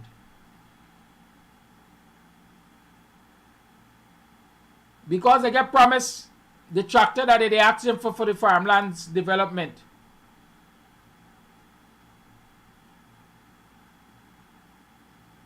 Not recognizing that other people and other communities are being given these same things without having to give up their souls and their assets and sell their people. A lack of understanding of form and structure is creating the demise of many of us. Let me go quickly to Georgetown. Everybody blames the municipal government, city council, city hall. Who in control of city council, city hall? APNU, the opposition. So everybody join the PPP. They join the people like Trisha Richards. Trisha Richards, who sat as a councillor or sits as a councillor, I don't know if she's still there,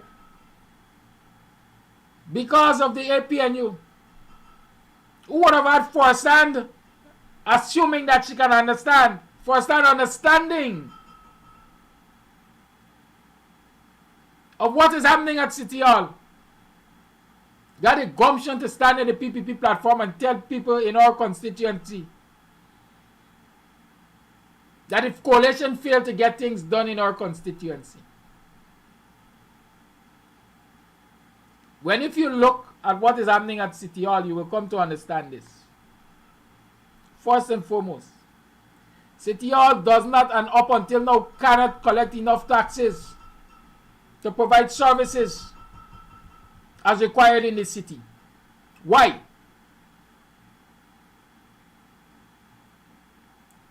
From the birth of City Hall, first and foremost, the city, the environs of the city was smaller than it is now. City Hall now has a city that is perhaps 2 or 3 times expanded to control under legislation that first and foremost was intended for a city perhaps 1/3 the size of what the city is right now. City Hall now has to provide services for a city perhaps 3 times its original size, with a budget that is 1/3 the size of the city right now. I'm using 1/3. I'm not sure about the ratio, but I guess you are getting the understanding. The rates that 99% of let me be conservative, over 50% of the businesses in Georgetown are paying to City Hall when they choose to pay are domestic rates. Because those buildings were all domestic buildings before they converted to commercial buildings. And so understand this. You are paying for a fish meal, but you are demanding a steak. That is what is happening in the city. Central government knows that. But every effort the city government makes to have the rates adjusted to real-time rates, the PPP blocks it. Because they recognize that if they continue to block it, the city government will continue to have inadequate resources to provide the services. They will continue to withhold even their payments due to central government, due to city government, and city government will fail at providing the services, and we will blame them for the failure. because we don't understand structure and form. We don't understand that the responsibility of passing legislation to have the rates increase to real rates or real-time rates is a responsibility of the PPP who is central government right now. And so that failure to collect adequate rates by city government is as a result of the failure of central government to make the necessary adjustments in the legislation. We don't understand that. But what? City Hall ain't doing nothing. The coalition controlling City Hall and they're incompetent. But take a short step back and recognize the quality of services provided to the city for the short period of time that the coalition was in government, and therefore central government was in line with the city government. Check the quality of service you were getting there. But what? We don't understand structure and form. And so we don't understand structure and form, we get people coming and tell us foolishness. And we accept it.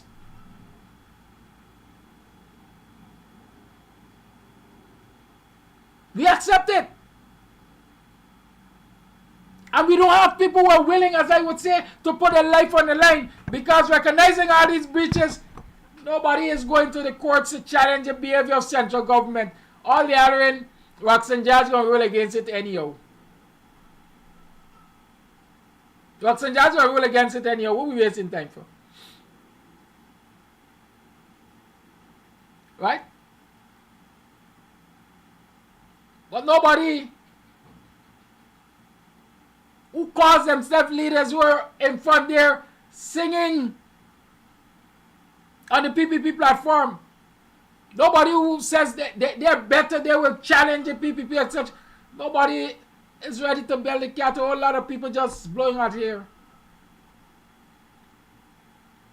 I guess I got some people who come and tell me the same thing, but I sure, when you leave here in the mornings, you leave here educated.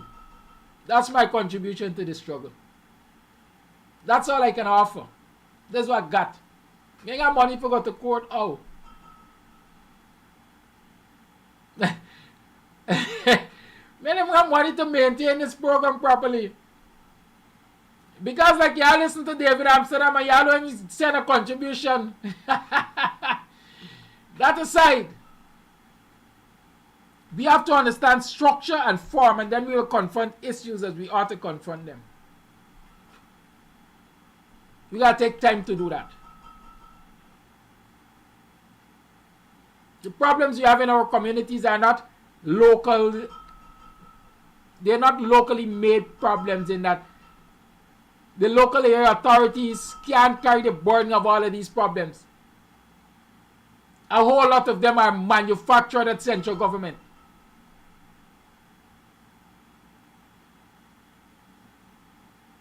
So when you tell yourself going to vote for the PPP at local government, it's liberating your community at the local level. You lie. You're giving them a bigger control to control you and oppress you. Y'all think the coalition is doing that at central government, at city government? Y'all put city government in the hands of the PPP and y'all gonna know good y'all there. Black people especially. The lines are open. 6225933 is the number to call. There's something else that I have to talk to you about, but right now, it escaping me. I'm gonna come back before the program done. The lines are open. 6225933 is the number to call. Let's talk about this nonsense. Let's talk about this wickedness. And before I take that call, I just remember, let me remind you what I wanted to talk about. I'm going to answer and let it call Holy Line. Call Holy Line, please. Call it kindly Holy Line. Yes, Mr. Good. Like it slipped me already. Here it is. Looking at the two recent rulings of Roxanne George in the court on those election matters, I'm asking you a question. Do you believe I mean, as we said, both Ghana Falls, we're going to address the both Ghana Falls business. The coalition is already in the election. Right? But hindsight is 2020 vision. Do you believe the coalition should have gone into the elections, or the coalition should have organized every citizen in every community to reject an election under the current regime at GECOM? That's a question I want to ask you. We can talk about it as the program goes on.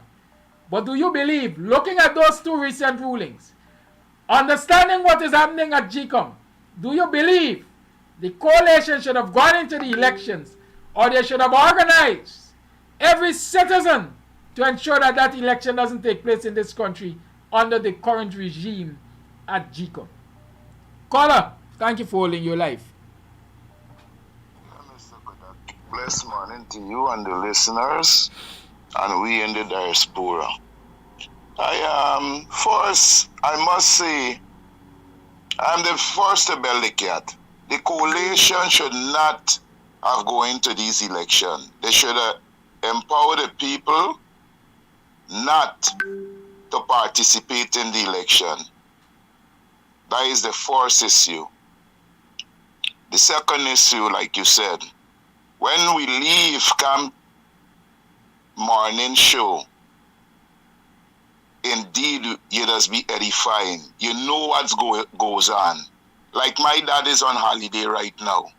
And when I put on the program in the morning, he asking me where that from. And he living in Islington.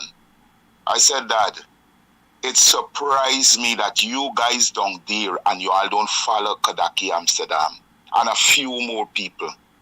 That there's a lot of black people need to get on board and edify others. Just like how in the ancient days, we used to gather drum and beating it, and it's tell the message from village to village to village to village.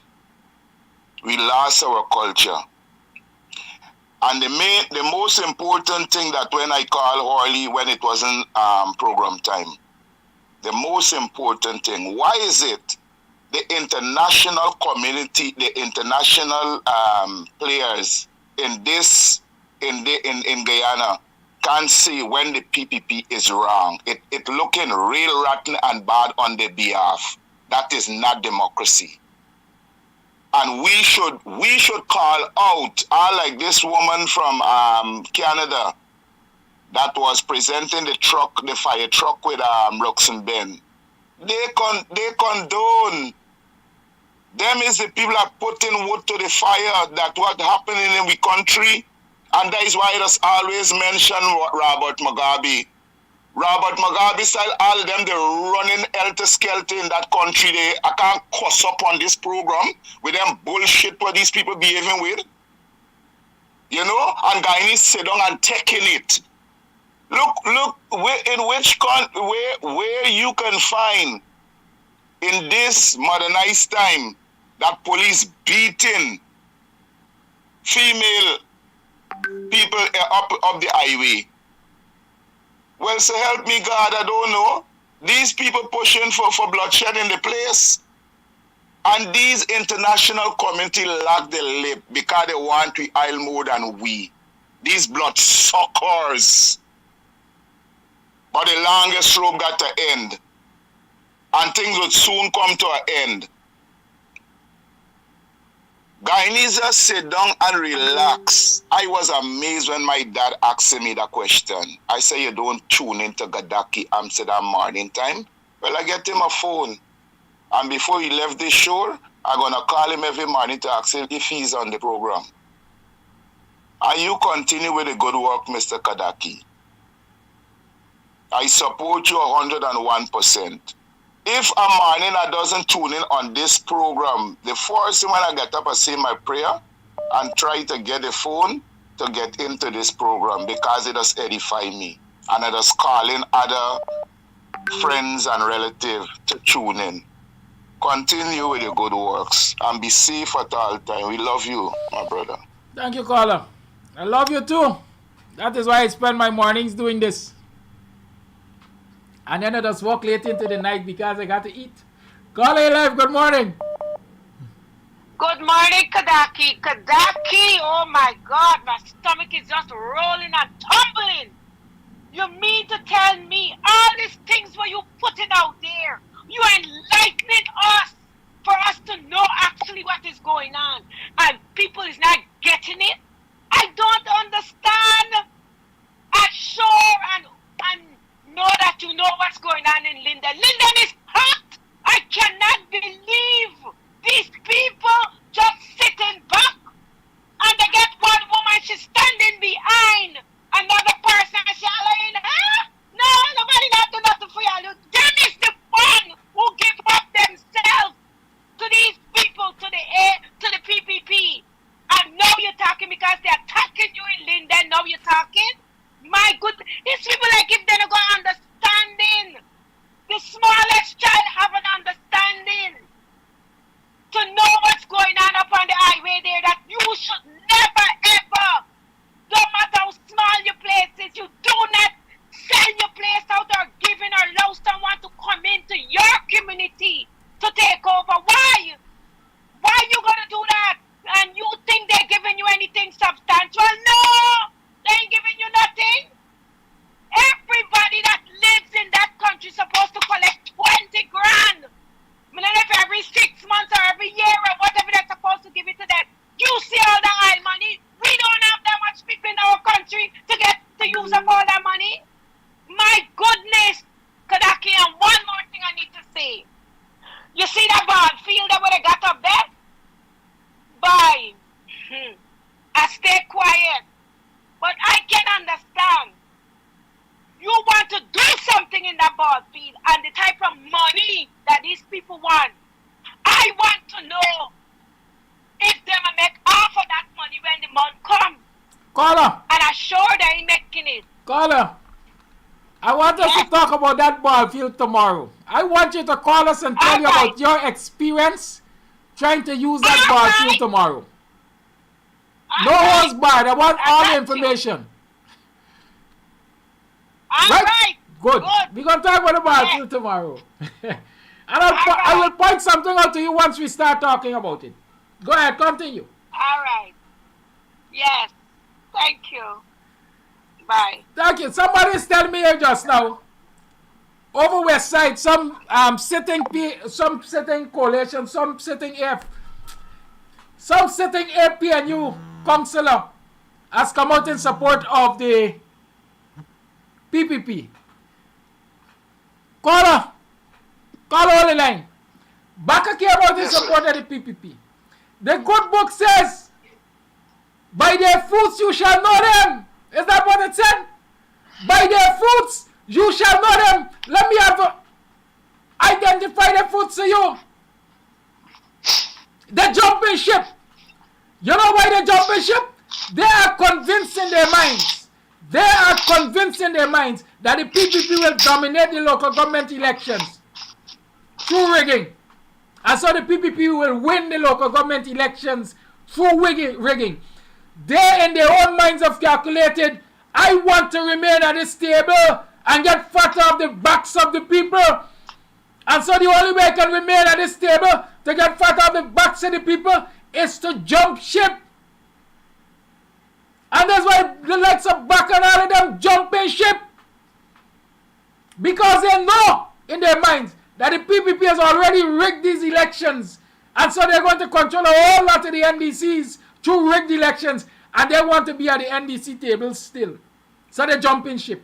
By their fruits you will know them. Look at them and then you're going to know individualistic they are.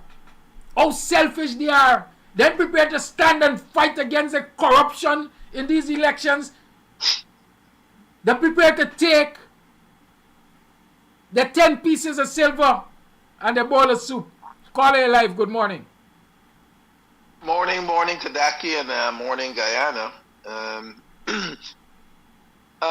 Hell no.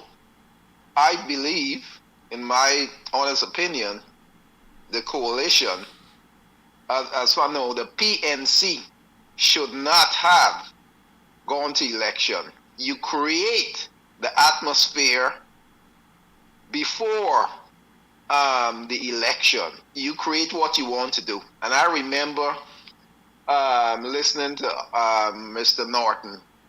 And from that time, I believe that they were going to contest the election because they do not have the political will to stand up to the ABC country. And I've stated, right after Norton met, and funny, he stopped calling fraudulent and the PPP mafia illegal.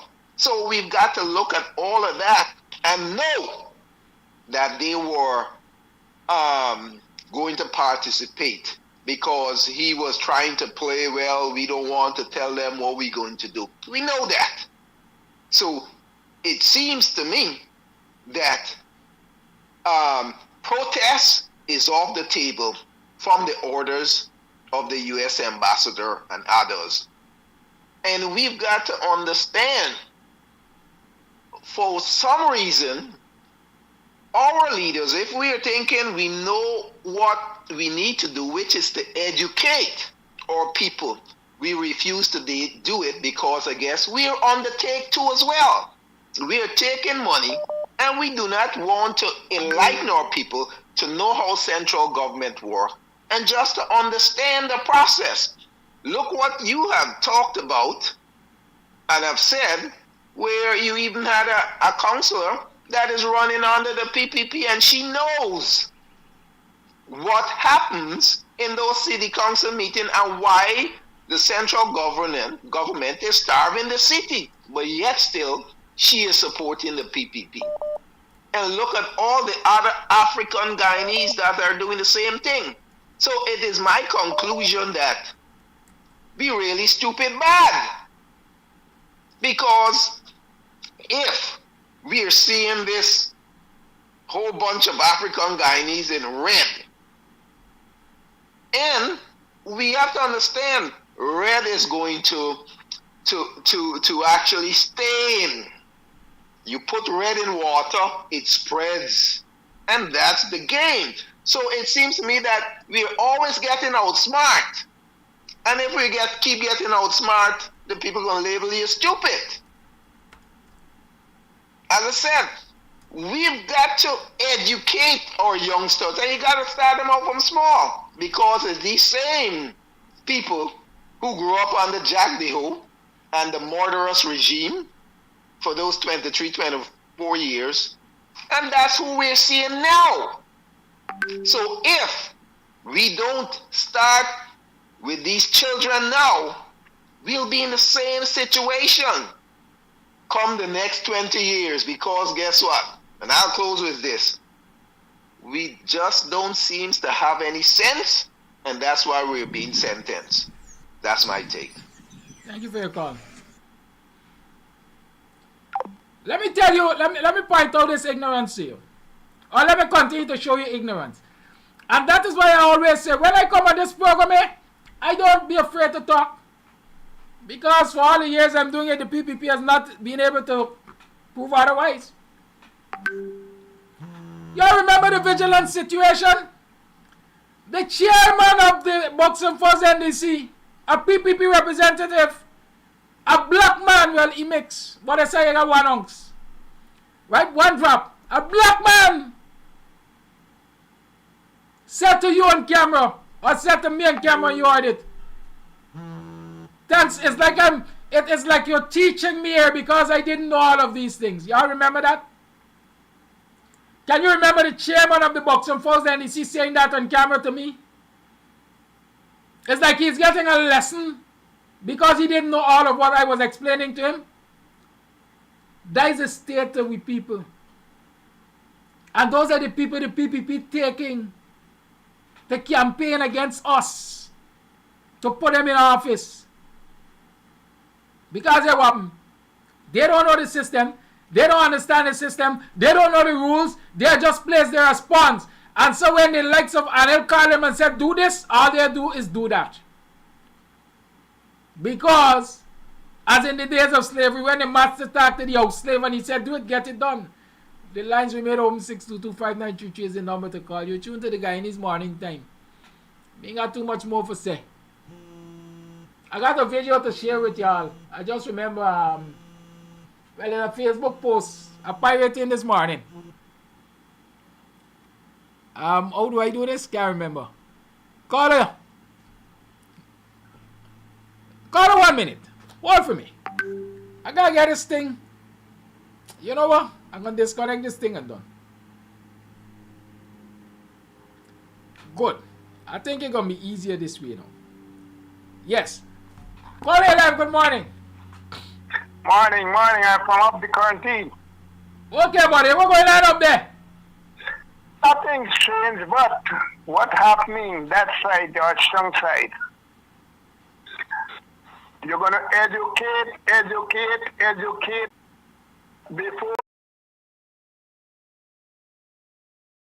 I'm listening to your wisdom. I don't have all the wisdom. This thing, educating people is a waste of time. Time for action. That they'll take the ass and pass people. That is my contribution. Call her before you go. Permit me. May I ask you your age? Huh? May I ask your age, sir? I am 68. Thank you very much. Okay, thanks. So it's not a young upstart saying it's time for action. It's a seasoned adult who has lived through the years, who has gathered wisdom, who understands what going on. So it's not young upstart, but the young upstarts are not even sitting at the feet of these seasoned adults to understand the line of thinking and to even understand the battle. Right? So some may say they're going to war, but they're losing the battle because they don't even understand what they're fighting. They don't understand structure and they don't understand form. Let me share this video with you while we wait for the other calls. I'm not sure what it contains, but I know it's an area of interest for all of us.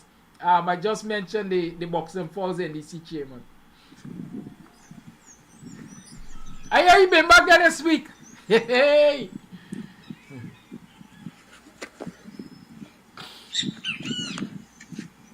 Talk if you can talk now. This is a wicked chairman from Boxing NDC. Look at him. This wicked man.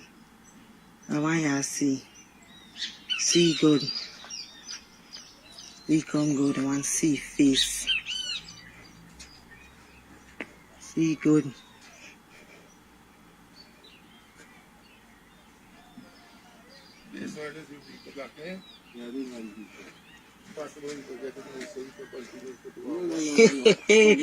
Look at him. Look at him. Look at him. The 300,000 we done collect done already. The 300,000 he collect the same Buxton fall in this thing. The same 300,000 he collect and Faye collect too. We still waiting on him. He come. Give back the lady the money. Yes. You think we know everything? Everything. Because this is my place. Yes. You waiting for you. You been waiting for. You be waiting for. You be waiting for. No paper, nothing. Come you waiting for. Because the problem you get with me. Yes. Yes. I don't care. The same 300,000 we take from the woman at the back. You want Faye of a scamp, a fraudster. Fraudster. Let's go back there. We ready for y'all. You especially the one with you and the one up there we don't take and I have boss up. We ready for you. You ready?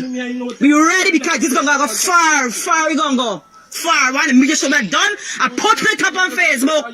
Let the government see. Let us see. Big people in places. NDC come and break this place. Oh, I am mother country will come and make fucking street Get one. There's no time with this man. This man's a fraudster. The 300,000 men don't take. They're going to go replace the fucking money. And I'm gonna replace some people know them is fraudster. Money back with Them is fraudster. Ferry we get 200,000 and he get 3. Yeah, next one of the NDC. Yeah, she don't get 200,000. I think the people I know are you. Be waiting for you. Be waiting. Be waiting. I just called and waiting for you. I'm waiting for you.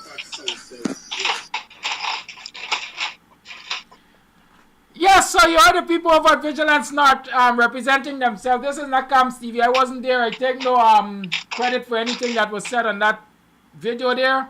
As a matter of fact, I didn't know its content. I just played it as an informative piece. So y'all don't come at me. Call A Live, good morning. Yes, good morning, Mr. Amsterdam. I like to talk about us, and I think this is important. Concerning the topic this morning on local government, I believe that it's a dog and bone situation. You know the story with the dog and bone. The dog and the bone, when he got the bone and he feel that the reflection is better and he lose what he had and he lost everything. I think that is what is going on. And for those few persons in the red, don't bother with them. Let them show me 100 persons, just 100 I'm asking for. Show me 100 persons that switch, and I would say we are going somewhere. But for now, that is joke. Gotta but stop. You know what? All right, yes. Continue. But I want to engage yes. you. Continue. Yes, show me 100 and I'm going to say yes. But you know what? That is joke. I continue. You know something? I've been talking to persons. Oh, a lot of people switch, and I don't think we're going to win nonsense if everybody get out there and do what they got to do. You got to do what you got to do, and God will do the rest. We got to fight, and we got to fight hard. And you know what? We were wherever we were minding our own business, and they bring we a. So you know what? All of we neighbors string very right there, and we got rights right there. And you know what? We got to fight. People, fear, don't put fear in front of you. Just do what you got to do. They can't lock everybody up. They can't eliminate the whole of Guyana, because you know what? The word of God said that when he coming back, he coming for a people. So at no point in Earth's history, anybody, any regime, anything gonna wipe us all out. We gotta fight, and remember that come whenever is the election, go out there and vote solidly. I believe that God have something up his sleeve, and be comforted, my people. Something will happen. That's my take for this morning. Thank you. I want to ask you this. You said just show you 100 people who switch, right? Yeah. It's not about 100 persons. 100. Hear me. Mm-hmm. All the PPP wants is that show of red. They don't care if you switch or you just put on the red jersey, you know. Well, that is what is going to justify the results of the rigging. Well, I see 100. Look how many people in red jersey show you all in the strongholds. And so these votes that you are seeing in the strongholds are real votes. They're not rigged. That is the argument of the PPP. Y'all look out for well, don't, Mr. Amsterdam, this is what they want us to believe. Once you believe in something, they say belief cures and belief kills. Once you believe in something, you're gonna move. And we can be like the little train. The hill was so big, and all he keeps saying, I think I can, and he keep going until he got there. So you know what? There's the attitude that we have to have, and I'm thinking that, you know, God would bless you richly, because you get up every morning and you do these things. Some days I'm so filled that I just don't want to hear anything, but you got the stamina, and maybe you're the descendant of Coffee or maybe Accra or one of them. Girl. So you got it. We all are. We all got it with DNA. Thank you, though. Have a good day. Yeah, you too, my brother. Keep. Call A Live, good morning. Call A Live, good morning. Yes, good morning to you and all my black brothers and sisters. Flash Gordon, morning. Hear me. Let's get one word of caution. Don't call nobody coolie this morning. YouTube said that I'm guilty of hate speech and they're going to block me again. Please, I'm begging you. I understand your sentiments, but don't do it. Thank you. Flash Gordon? Will I ban and go in that word? Well, listen. What must I call them? Alright, hear me. What must I call them? Stop, listen, sir. You could call them people or whatever, but listen to me now. Sometimes we have to look at the greater good for this society. And that's all I'm saying. There's the word you born and growing. But if that word is causing us not to be able to get the message across on YouTube, would you rather we don't get the message across or you try to find another word? Talk to me.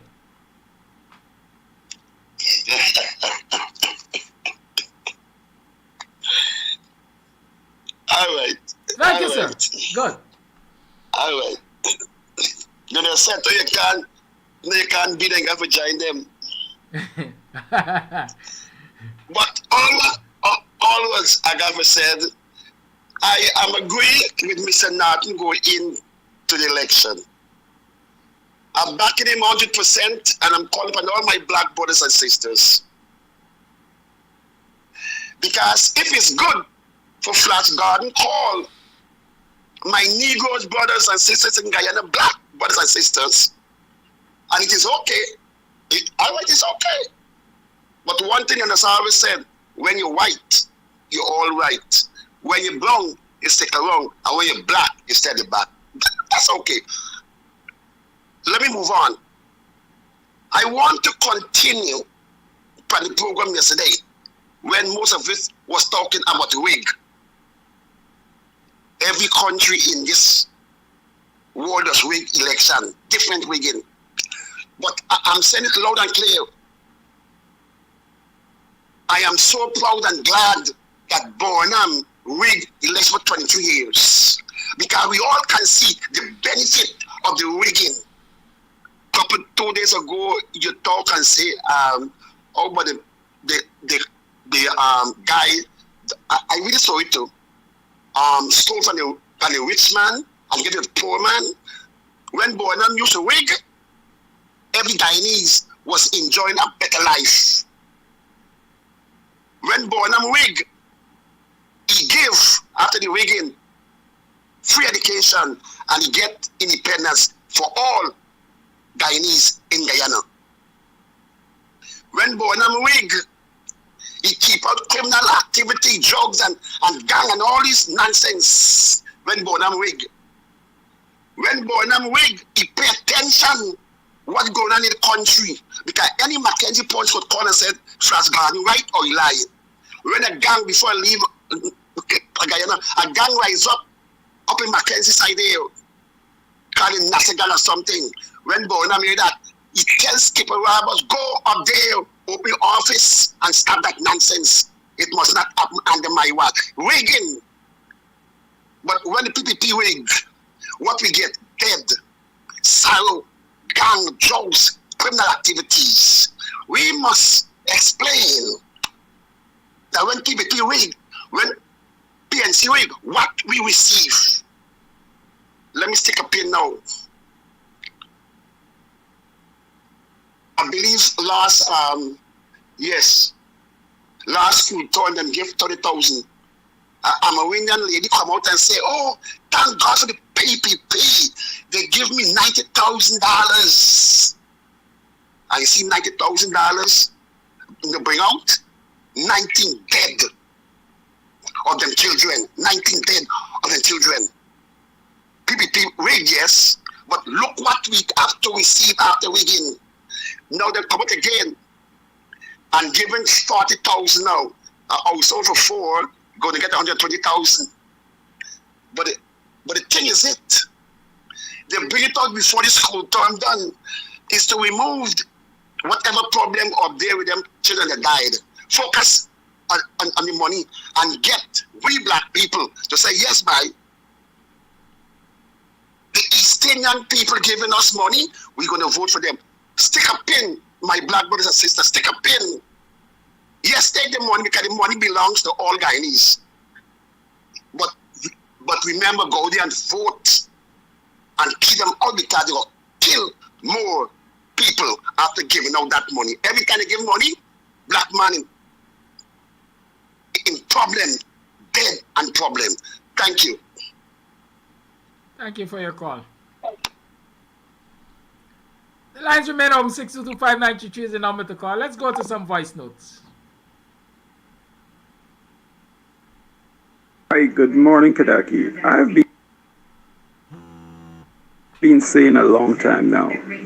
The reasons why the PPP is starving local NDCs is that they want to eventually take control over these NDCs, and if and when that happens, they are going to raise the taxes in these, like in Georgetown, Linden, New Amsterdam, they're going to raise the taxes in these areas and eventually push black people and poor people out of these areas. So we have to be very, very, very careful with that. Call live, good morning. Yeah, good morning. Well, you wouldn't have to caution me like how you caution Flash Garden, because I do listen and I don't want it. Anyway, I want to reach out to you and to thank you for who didn't know. Well, you know, yesterday, the matter that I had before the court where I was placed on $500,000 fine. The fine, the magistrate told me that I could have paid the fine in parts. However, when I went to the court office, that is at Freedom, to start to pay the fine, the jacket was not there. I went to that office about 5 times. I even went in company, no jacket. I went and I solicited the aid of senior counsel who wrote the office to have that jacket so that I could have paid the fine. This was denied the senior counsel. Moving along, on Tuesday I went to Jarita's sister funeral to give strength. And when I got home, I heard the police came to my home. So yesterday morning I got up bed and I was going, and the police came and asked me a neighborhood to go to the station. So I said, man, she don't know what I'm going for. So I explained to her that I had this problem and I was not finding the jacket. Anyhow, we walked to the station. I was going with my phone and I stopped at a relative and lodged my phone because I cannot be begging you people out there to buy phones. And anyway, got to the station as I got. They looked at one of them, was very, you could see the demeanor of this police. Anyway, so I explained that I went for the jacket and I was not getting the jacket to pay my money. Subsequently, the sergeant came and she said to me that the jacket had a problem and the jacket was being missent to Samasito. I don't know, but it was being missent. And now that the jacket come back, they issued a order for me to be sent to prison for the payment of this money. So I asked them if I could not have been given time. No. Anyway, by the time I did get around, I guess somebody who went and borrowed the $500,000 and I paid it, got it paid at Freedom, and I was released. I sat in that prison cell at Perfect Harmony, calling for water. At times the car was hungry, I didn't eat anyway. I came out. But what I want to know, what I'm talking about this, to let you know that people like us who try to stand up against this regime, we are facing a lot of things. The talk show hosts and people like me, Carol, Joseph, and all others who are walking this road. And it is not an easy road that we walk. At one time at Lenore, somebody said, run the lane. So the police, 3 male police said, who run the lane? Run the lane. So I said, yes. They said, you run the lane? I said, yes. That could be now that I am really and fully marked for what I usually do.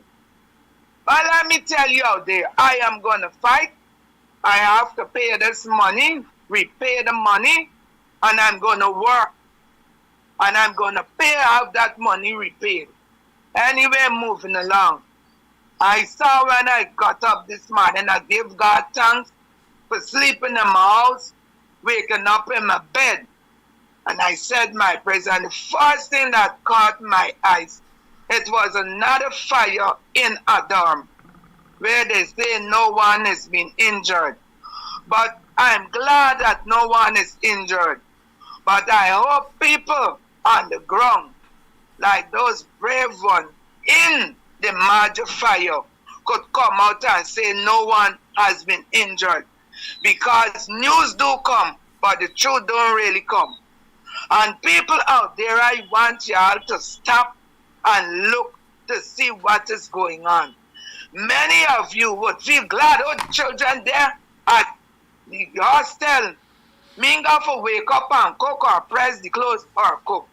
But take me advice, it's best to wake up, cook, and hustle money. Put aside a lot of things that you may want to do. When you get children, children become your responsibility. You gotta look after them. Even if when you look after them, they do become ungrateful, what you could do? God, Jesus took 12 disciples and he treated them to his best. And one of them, Judas, sold him to his death. And look what happened to Judas. So, and who are we to Jesus? So, look at your children. Last, the same thing that caused the problem is still trying to entrap me by going and lying to the station, claiming I'm still interfering with the individual. I'm not doing that. But you know, I know that when God is you, no man can destroy you. And I am a soul, and there is a soul. And if the soul think that it could take away my peace, no. I am glad that this morning I could come and talk on my favorite program. And I could be there to talk and give you all more guidance and assist to bring the struggle real. And for all who may not have known, and to all who knew and were sending prayers for me, I felt the energy. Because don't I tell you what was entering my mind at a certain time in the lockup. But thanks to prayers out there that y'all kept me up. And I got a big up to Daki. Because I sent the voice note. But Kadaki thought it was my business. But Kadaki, I'll tell you. When I send you voice note to Kadaki, big sister to you because I'm 13 years your senior, you put it out there. If I don't want me business go there, I ain't gonna tell you to no voice note, Kadaki. Either run up Buxton or I call you private or I call you after program.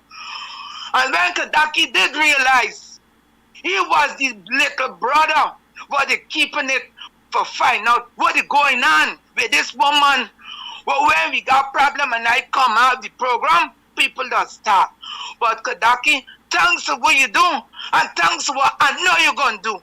Keep the good work up. The soldiers step on the war front and be fighting. We ain't losing. Fighting. Bye-bye.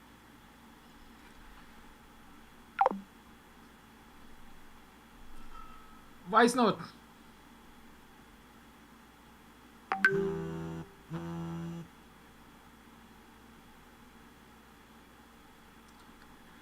I got a stubborn one, he doesn't want to play.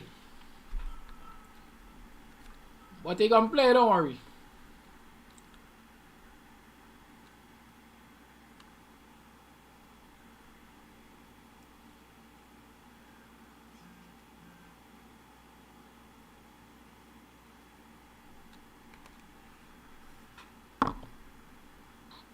Good morning, sir. I can't see the black brothers and sisters jumping ship and they ain't checking what's going on around them.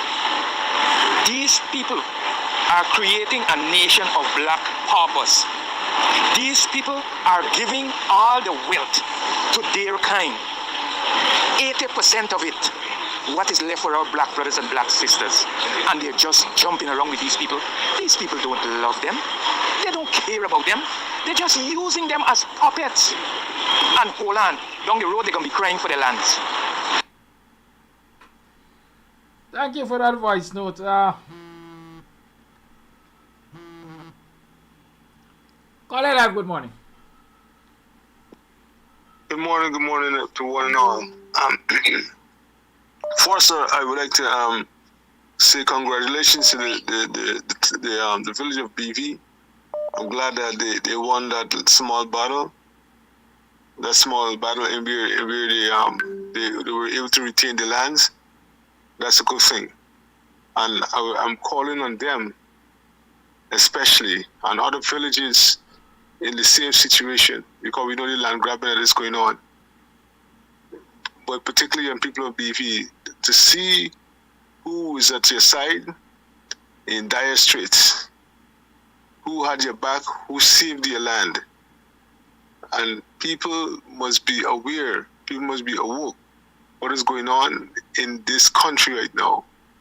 So all those villages that has backlands and so on, you need to, along with BV, you need to join this resistance. You need to support this resistance. That's all we're asking, that you support this resistance. You can support this resistance. When I say this resistance against this regime. You could support this resistance physically, financially, intellectually, spiritually, wherever way. But just join and support this resistance, because we see what's going on. BV barely missed it there, and there's more to come. It's going on right now, as we speak, that they're trying to take other people's land. It happened up the highway last night, whenever they're just taking away lands and so on. So you know the government is not for you. So you have to be against the government. And for you to be against the government, you have to join the resistance. You can't try to push back against the government. Join all the coalition parties and everything that is against the government, because there's people have to defend. People have to depend on people right now, because the government ain't doing nothing for us. We could see that. And going now to the you're talking about the meetings that PV had in Buxton and other areas last night or whenever it was, right?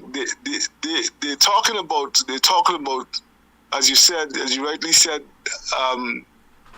country issues, state issues. They're talking about things that the state's supposed to be doing.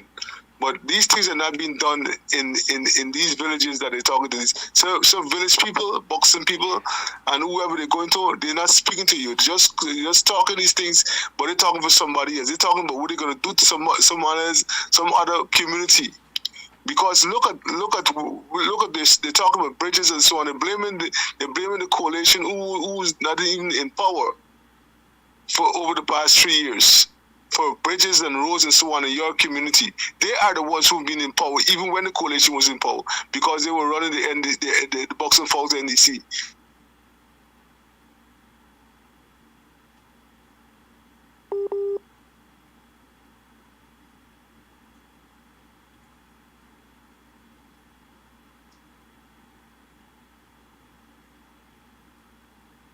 A lot of community that their people are in. And you do the math. So really and truly, when they're coming and preaching in your towns, in your villages, and they're talking about they're going to do this and they're going to do whatever they're going to do, they're not talking about your village. They're not doing it to your village. They just want to showcase themselves. They just want to have a crowd. And that's all they need. The people, because they dress you all up in red and all kind of stuff, like what Kadaki said, they just need a crowd. That's just for people to see, right? It's just a picture. So they're not really doing anything for you, and proof that they're not doing anything for you. Just look and see what they did and what they're doing for other villages close by. So be awoke, people. Y'all wake up. Y'all stop wearing those red jerseys and stop attending those meetings. because that's what they want. They don't necessarily want your votes because you're already graded, and they know like they may win or whatever. So just don't support. Just don't go as evidence for them to showcase the evidence and say, you know what, we didn't rig. Look at all these people that all these supporters we had. So just be focused on what you all did, and be thankful and support the resistance. That's the important part. Support the resistance. Thank you for your time, sir. Thank you for your call. I saw somebody ask if we can raise some money for Rwanda. Of course. Why not? Many hands make light work. Teamwork makes the dream work.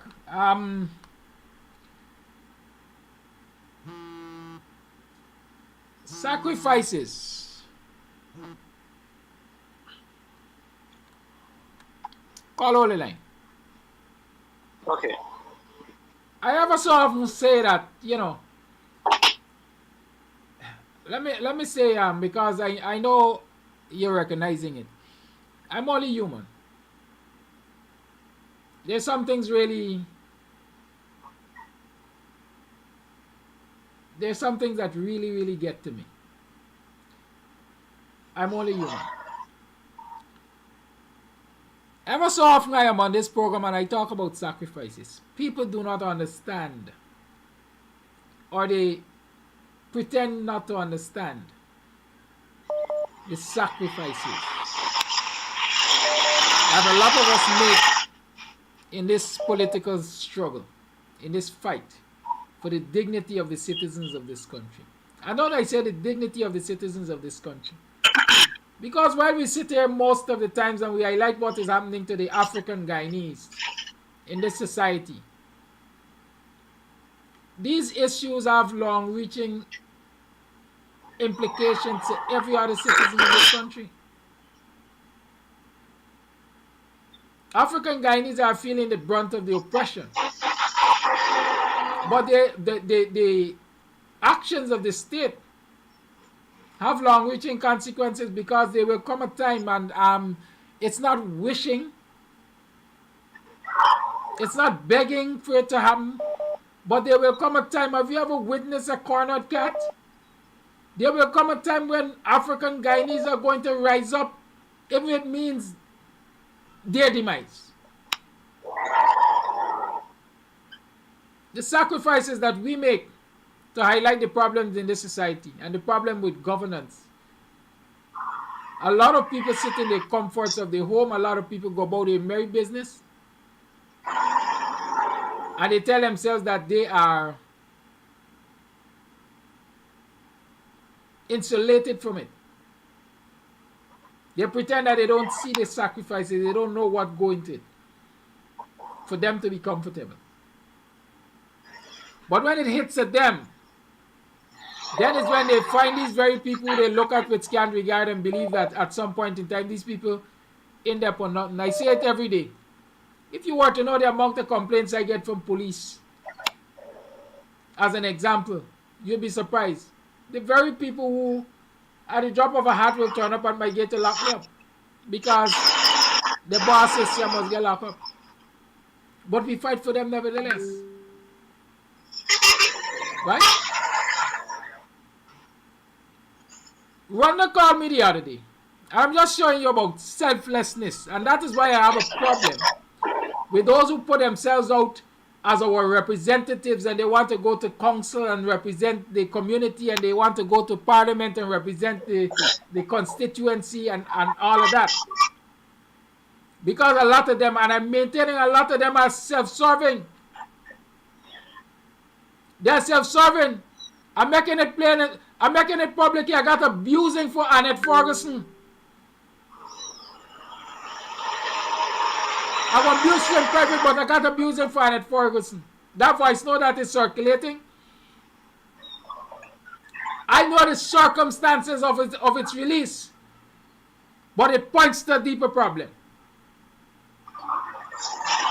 I got a problem with people who put themselves out there as representatives of us, and they're not sacrificial. They look after their own comforts than the comforts of the people on whose shoulder they are climbing to get to the very comforts that they treasure. I hope I ain't confusing y'all. Rhonda called me last week or early last week. Let's say last week. Today's only Thursday or early in the week perhaps. And she said, Kidaki, you know, I would normally work with GECOM. They called me for the letter. And I went for the letter. First thing they did, they moved me out of the area I'm accustomed to working. They put me out from me village and they carried me to a fireplace. But secondly, they say I can't comment on the programs like I would normally comment. I can't go to political meetings. I can't do this and I can't do that. Kidaki, that job pays $56,000. And I am telling you here today that they're going to keep the $56,000 because I ain't going to take their $56,000 to shut me up. That's a major sacrifice that Rhonda made. She is a woman of humble means. But we got people who've been enjoying hundreds of thousands of the backs of us that are not prepared to make any sacrifice for the better of us. Call A Live, good morning. Hi, good morning, Kidaki. Good morning to the listening viewing public. Listen, you see these policemen, right? They have a lot to recollect after they would have left this job. Now, I saw a program last night that, you know, with Travis Chase on the highway with some businessman trying to get some piece of land, acquire some piece of land, and they were breaking down people's houses and so on, right? And one female said that, okay, the police was abusive to her, he hit her or something like that. Which part of the world those things could happen? Which part of the world? These same policemen that have so much power now, right? When they installed were in office force, right? And they had this phantom gang. Police were afraid to put on their uniform to traverse Guyana. They were afraid. You know? They couldn't go nowhere with the uniform because they're afraid that they would be murdered. Now they get a lot of spunks and they just driving around the place, right around the place, and taking advantage of the normal citizen. And they don't realize that sometime or the other, they have got to leave the job as a policeman. They're taking advantage of people for this installed regime. That's what's going to happen. And as you say, that when a cat gets cornered, there are consequences. And I'm telling you, not only black people are being cornered in this country. There are other the indigenous people. They're taking advantage of them too. And then they come in crying for your votes, and then they come in and bribing you, give you $40,000 and a plate of cook-up or a little catfish with dal and rice or some nonsense. People have got to get conscious about these things. Our people have got to get conscious about these things. Because if the Chief Justice could have made a decision like that, I don't know what is wrong with our people. Something is wrong with our people. Something is wrong with our people. As we say, the massa talks and you get the house slave to react. That's my contribution. Thank you very much. Thank you for your call. It's 8 minutes past the 9 o'clock hour. I see somebody saying they can send Rhonda some money through Western Union. They need our information. You have my number, 6225933 is the number. WhatsApp me, I will send you your information. Any of you who want information about Rhonda, well, I will have to first get it. Rhonda, you'll have to send me your address and correct name and all of that so I can share it with people who might contact me to assist you. Right? People want me to talk about Annette.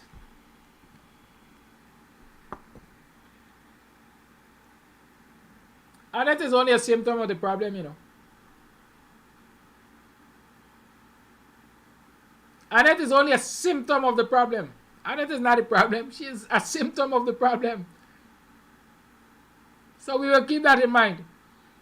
But tomorrow is Free Talk Friday. I don't know what my instructions will be when I get off of my bed. But I hope those instructions will include talking about Annette as y'all want to talk about Annette as a symptom of the problem. I'll tell you what the bigger problem is tomorrow. I hope I'm reminded to do it. I hope my instructions include it. Right? Yeah, let me see if there's any other voice note. I want to tell y'all something. Sometimes I come, anyhow, I rather leave that. Let me leave it because I know I'm going to mash some toes. And I really don't, I don't want to mash nobody's toes. I want to mash nobody's toes. All I want to say is that y'all got to understand that major sacrifices are made in these struggles. People give up a lot. And whatever you can do to ease the burden of those who are fighting and struggling for you, do it.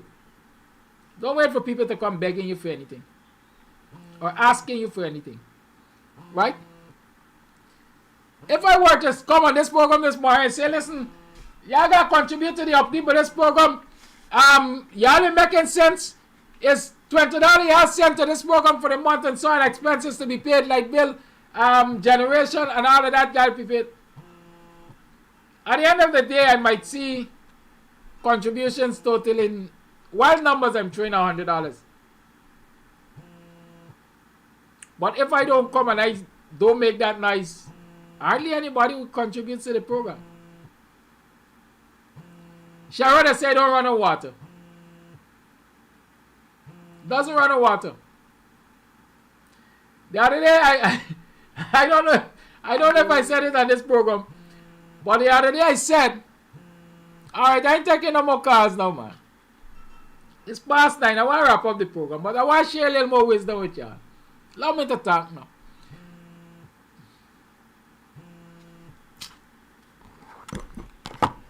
Call here live. After now, we're putting the phone on airplane mode.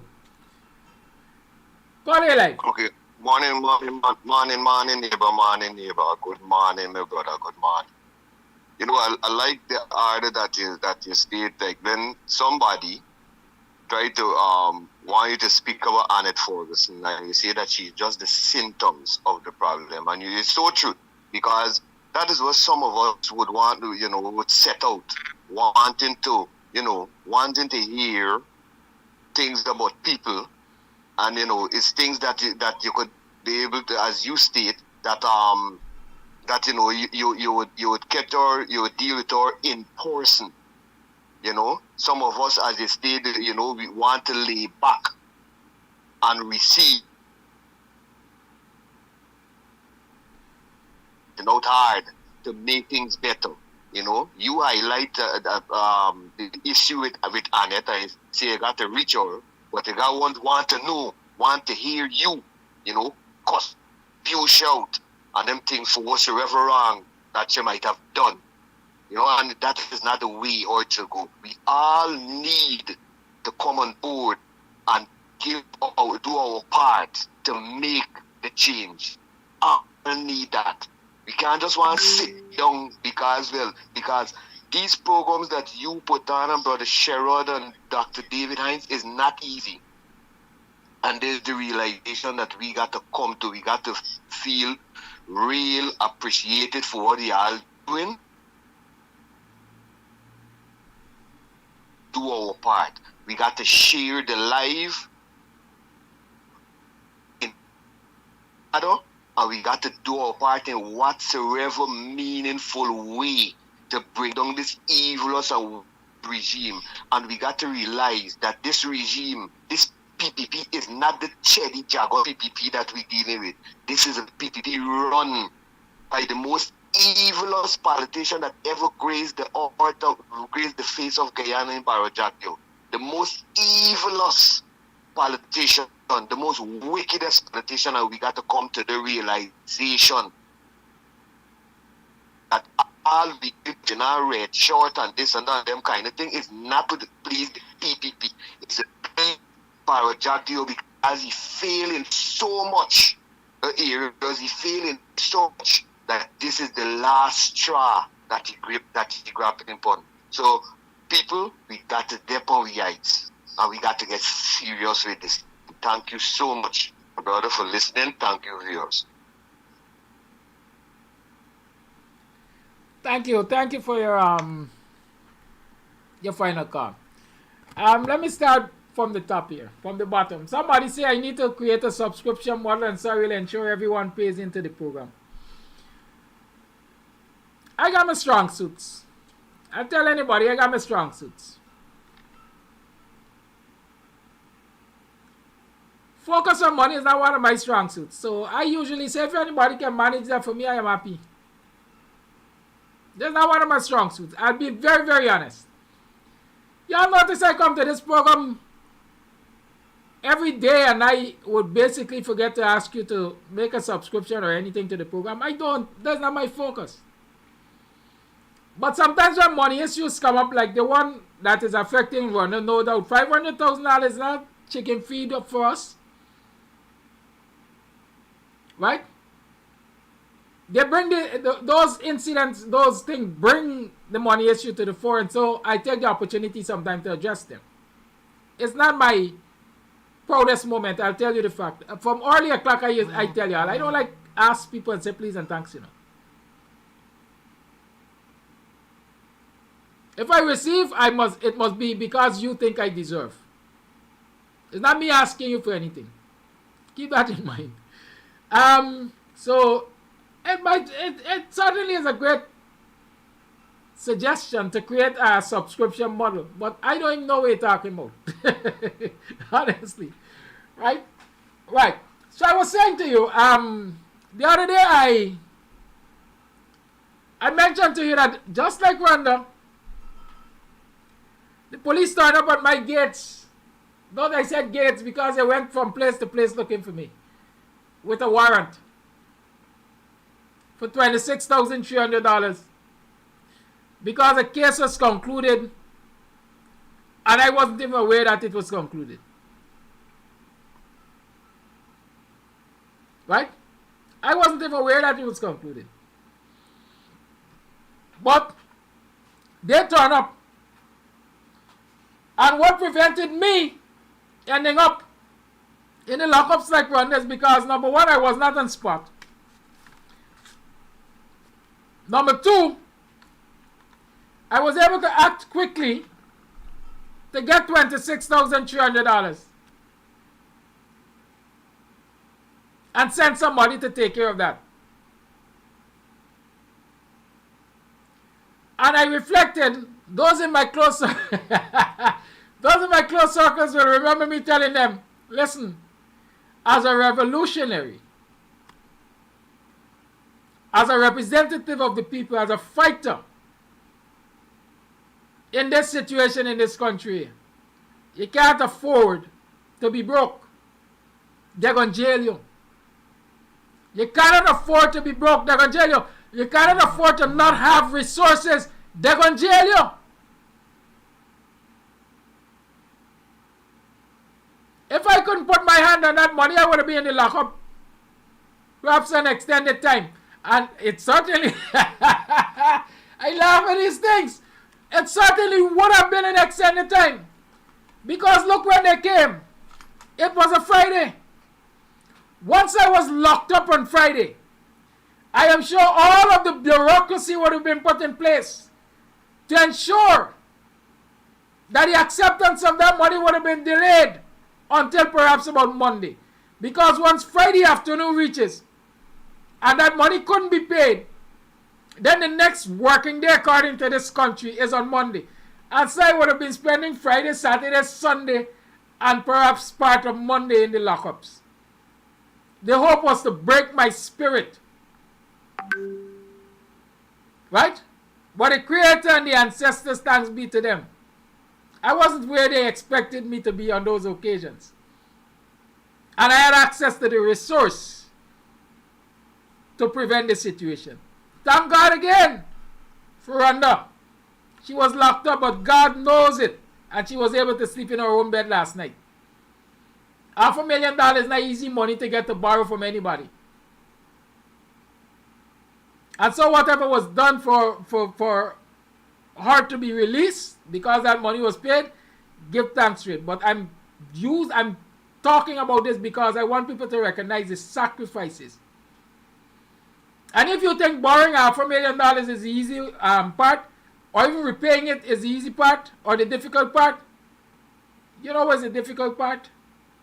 The injury cost the pride. The injury cost the pride, because I'm saying this. Situations like those expose how poor we are, and nobody likes their poverty out there.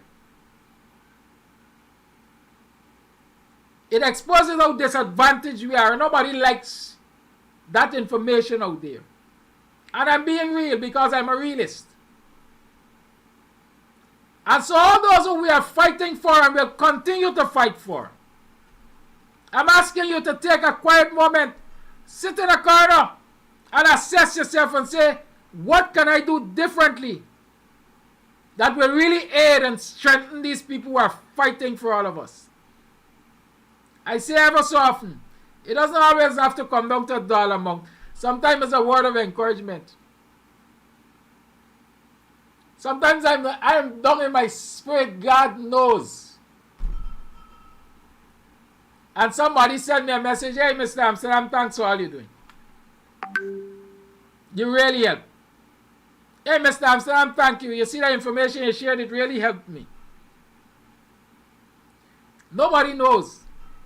And they don't know all of the activism that people are involved in, because we do a Facebook Live in the morning. I do a Facebook Live in the morning. But do you know what I do in the course of the day? Some people, as soon as their fingernail hurt them, they call me. Right? I'm just sharing that so y'all can appreciate the sacrifices that are being made. I might use myself as an example. I might use Rwanda as an example. But you just use your imagination. Dr. Hines and Cheryl Duncan and Gavin Matthews and so on. Are you guys aware? I don't know. By now you should be aware. Did you know that Gavin Matthews suffered a stroke? I don't even know if it was minor or major, but did you know that he suffered a stroke? At least he shared that information with me. Others might be able to corroborate. A lot of people... I have a friend who sometimes, when they call me and I describe how I'm feeling, I remember on several occasions, individuals telling me, why you're depressed. You ever heard about functional depression? That is what I was told. You're functionally depressed. But would that stop me from doing what I have to do for my people? No, sir. And am I looking for sympathy? No. I'm sharing with you because education is power, and so you can understand. Just as I am asking you to understand this whole local government situation that we're in. A lot of people jumping around masquerading, criticizing and chanting down community leaders and so on. They don't even have the basic understanding. Some of them think going to council is just to go there and sit down and say, I vote against this, I vote for that. You have to have ideas. You have to be willing to fight for those ideas. And if you're willing to fight for your community, or you're willing to fight for ideas, all you want is somebody to stuff something in your mouth that you could suck on, and you're happy. And the PPP knows that. Have a good day. Goodbye. In fact, let's play a tune. This week as me play tune music. Tune, week. You know, I'm thankful for the artists. As Dr. Hines would say, they put it out in music, entertainment. I hope that for the most part, you can appreciate it.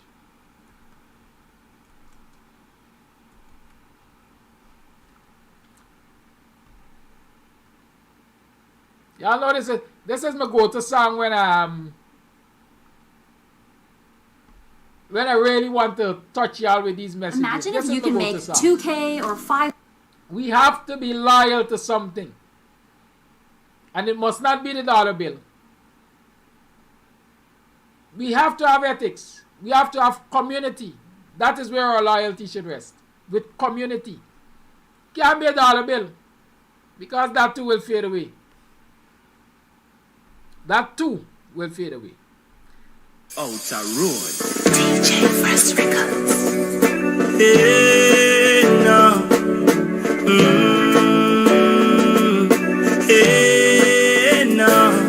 Them say money a root of all evil. So evil is a big money tree. Everybody respect wicked people. Wicked people not like nobody. Them say police we be with protection, but protection don't come for free. Stress we mad with all of the bills them, but madman live easier than we. As anything people run to doctors, doctor run to home remedy. Upper class a cuss about the economy, but every day get up people party. Hey, me want every foreigner to hear me. We no member them family a yard. Who no know every deported story, but still no make the same mistake abroad. That's why me say loyalty over royalty. And that me a deal with. When me say loyalty over royalty, friendship me no need it.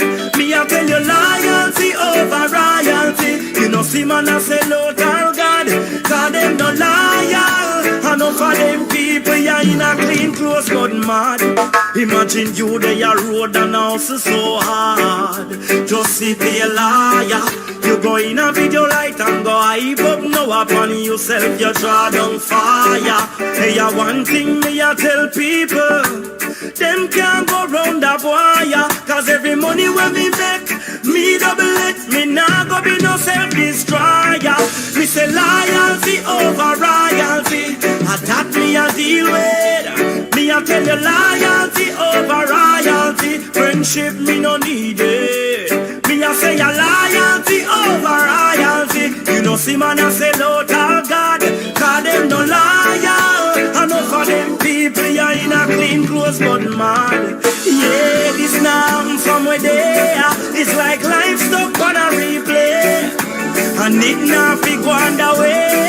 Me no believe in a them thing there. Them say humble can't forget the most milk, but I suffer me see them can't suffer. Them say man as a go carry you go right through the world, but to me that make me life tougher. That's why me say loyalty over royalty. And that me a deal with. When me say loyalty over royalty, friendship me no need it. Me a tell you loyalty over royalty. You know see man a say Lord our God, cause them no liar. Enough of them people ya in a clean clothes but mad. That's why me say loyalty over royalty. And that me a deal with. Me a tell you loyalty over royalty. Friendship me no need it. That's why me say loyalty over royalty. You know see man a say Lord our God, cause them no liar. Enough of them people ya in a clean clothes but mad. Yeah, them mad. Yeah, you know DJ First Records. hey, no. Hey, no. Them say money a root of all evil. So evil is a big money tree. Everybody respect wicked people. Wicked people not like nobody. Them say police we be with protection, but protection don't come for free. Stress we mad with all of the bills them, but madman live easier than we. As anything people run to doctors, doctor run to home remedy. Upper class a cuss about the economy, but every day get up people party. Hey, me want every foreigner to hear me. We no member them family a yard. Who no know every deported story, but still no make the same mistake abroad. That's why me say loyalty over royalty. And that me a deal with. When me say loyalty over royalty, friendship me no need it. Me a tell you loyalty over royalty. You know see man a sell out all God, cause them no loyal. Enough of them people ya in a clean clothes but mad. Imagine you they a road and house so hard. Just see be a liar. You go in a video light and go hype up now upon yourself you draw down fire. Hey, one thing me a tell people, them can't go round that wire. Cause every money when me make, me double it, me nah go be no self-destroyer. Me say loyalty over royalty, that me a deal with. Me a tell you loyalty over royalty, friendship me no need it. Me a say a loyalty over royalty. You know see man a say out all God, cause them no loyal. Enough of them people ya in a clean clothes but mad. Yeah, this now from where they are. It's like life stuck on a replay, and it now fi go underway. Me no believe in a them thing there. Them say humble can't forget the most milk, but I suffer. Me see them can't suffer. Them say man as a go carry you go right through the world, but to me that make me life tougher. That's why me say loyalty over royalty, and that me a deal with. When me say loyalty over royalty, friendship me no need it. Me a tell you loyalty over royalty. You know see man a say Lord our God, cause them no loyal. Enough of them people ya in a clean clothes but mad. That's why me say loyalty over royalty, and that me a deal with. Me a tell you loyalty over royalty, friendship me no need it. That's why me say loyalty over royalty. You know see man a say Lord our God, cause them no loyal. Enough of them people ya in a clean clothes but mad. Yeah. Well, I invoke the WPA's position that we are engaging in civil disobedience and non-cooperation with the government, and on that grounds I refuse to participate in the interview. The question in struggle, is not personal. Whatever sacrifice as a political activist or a political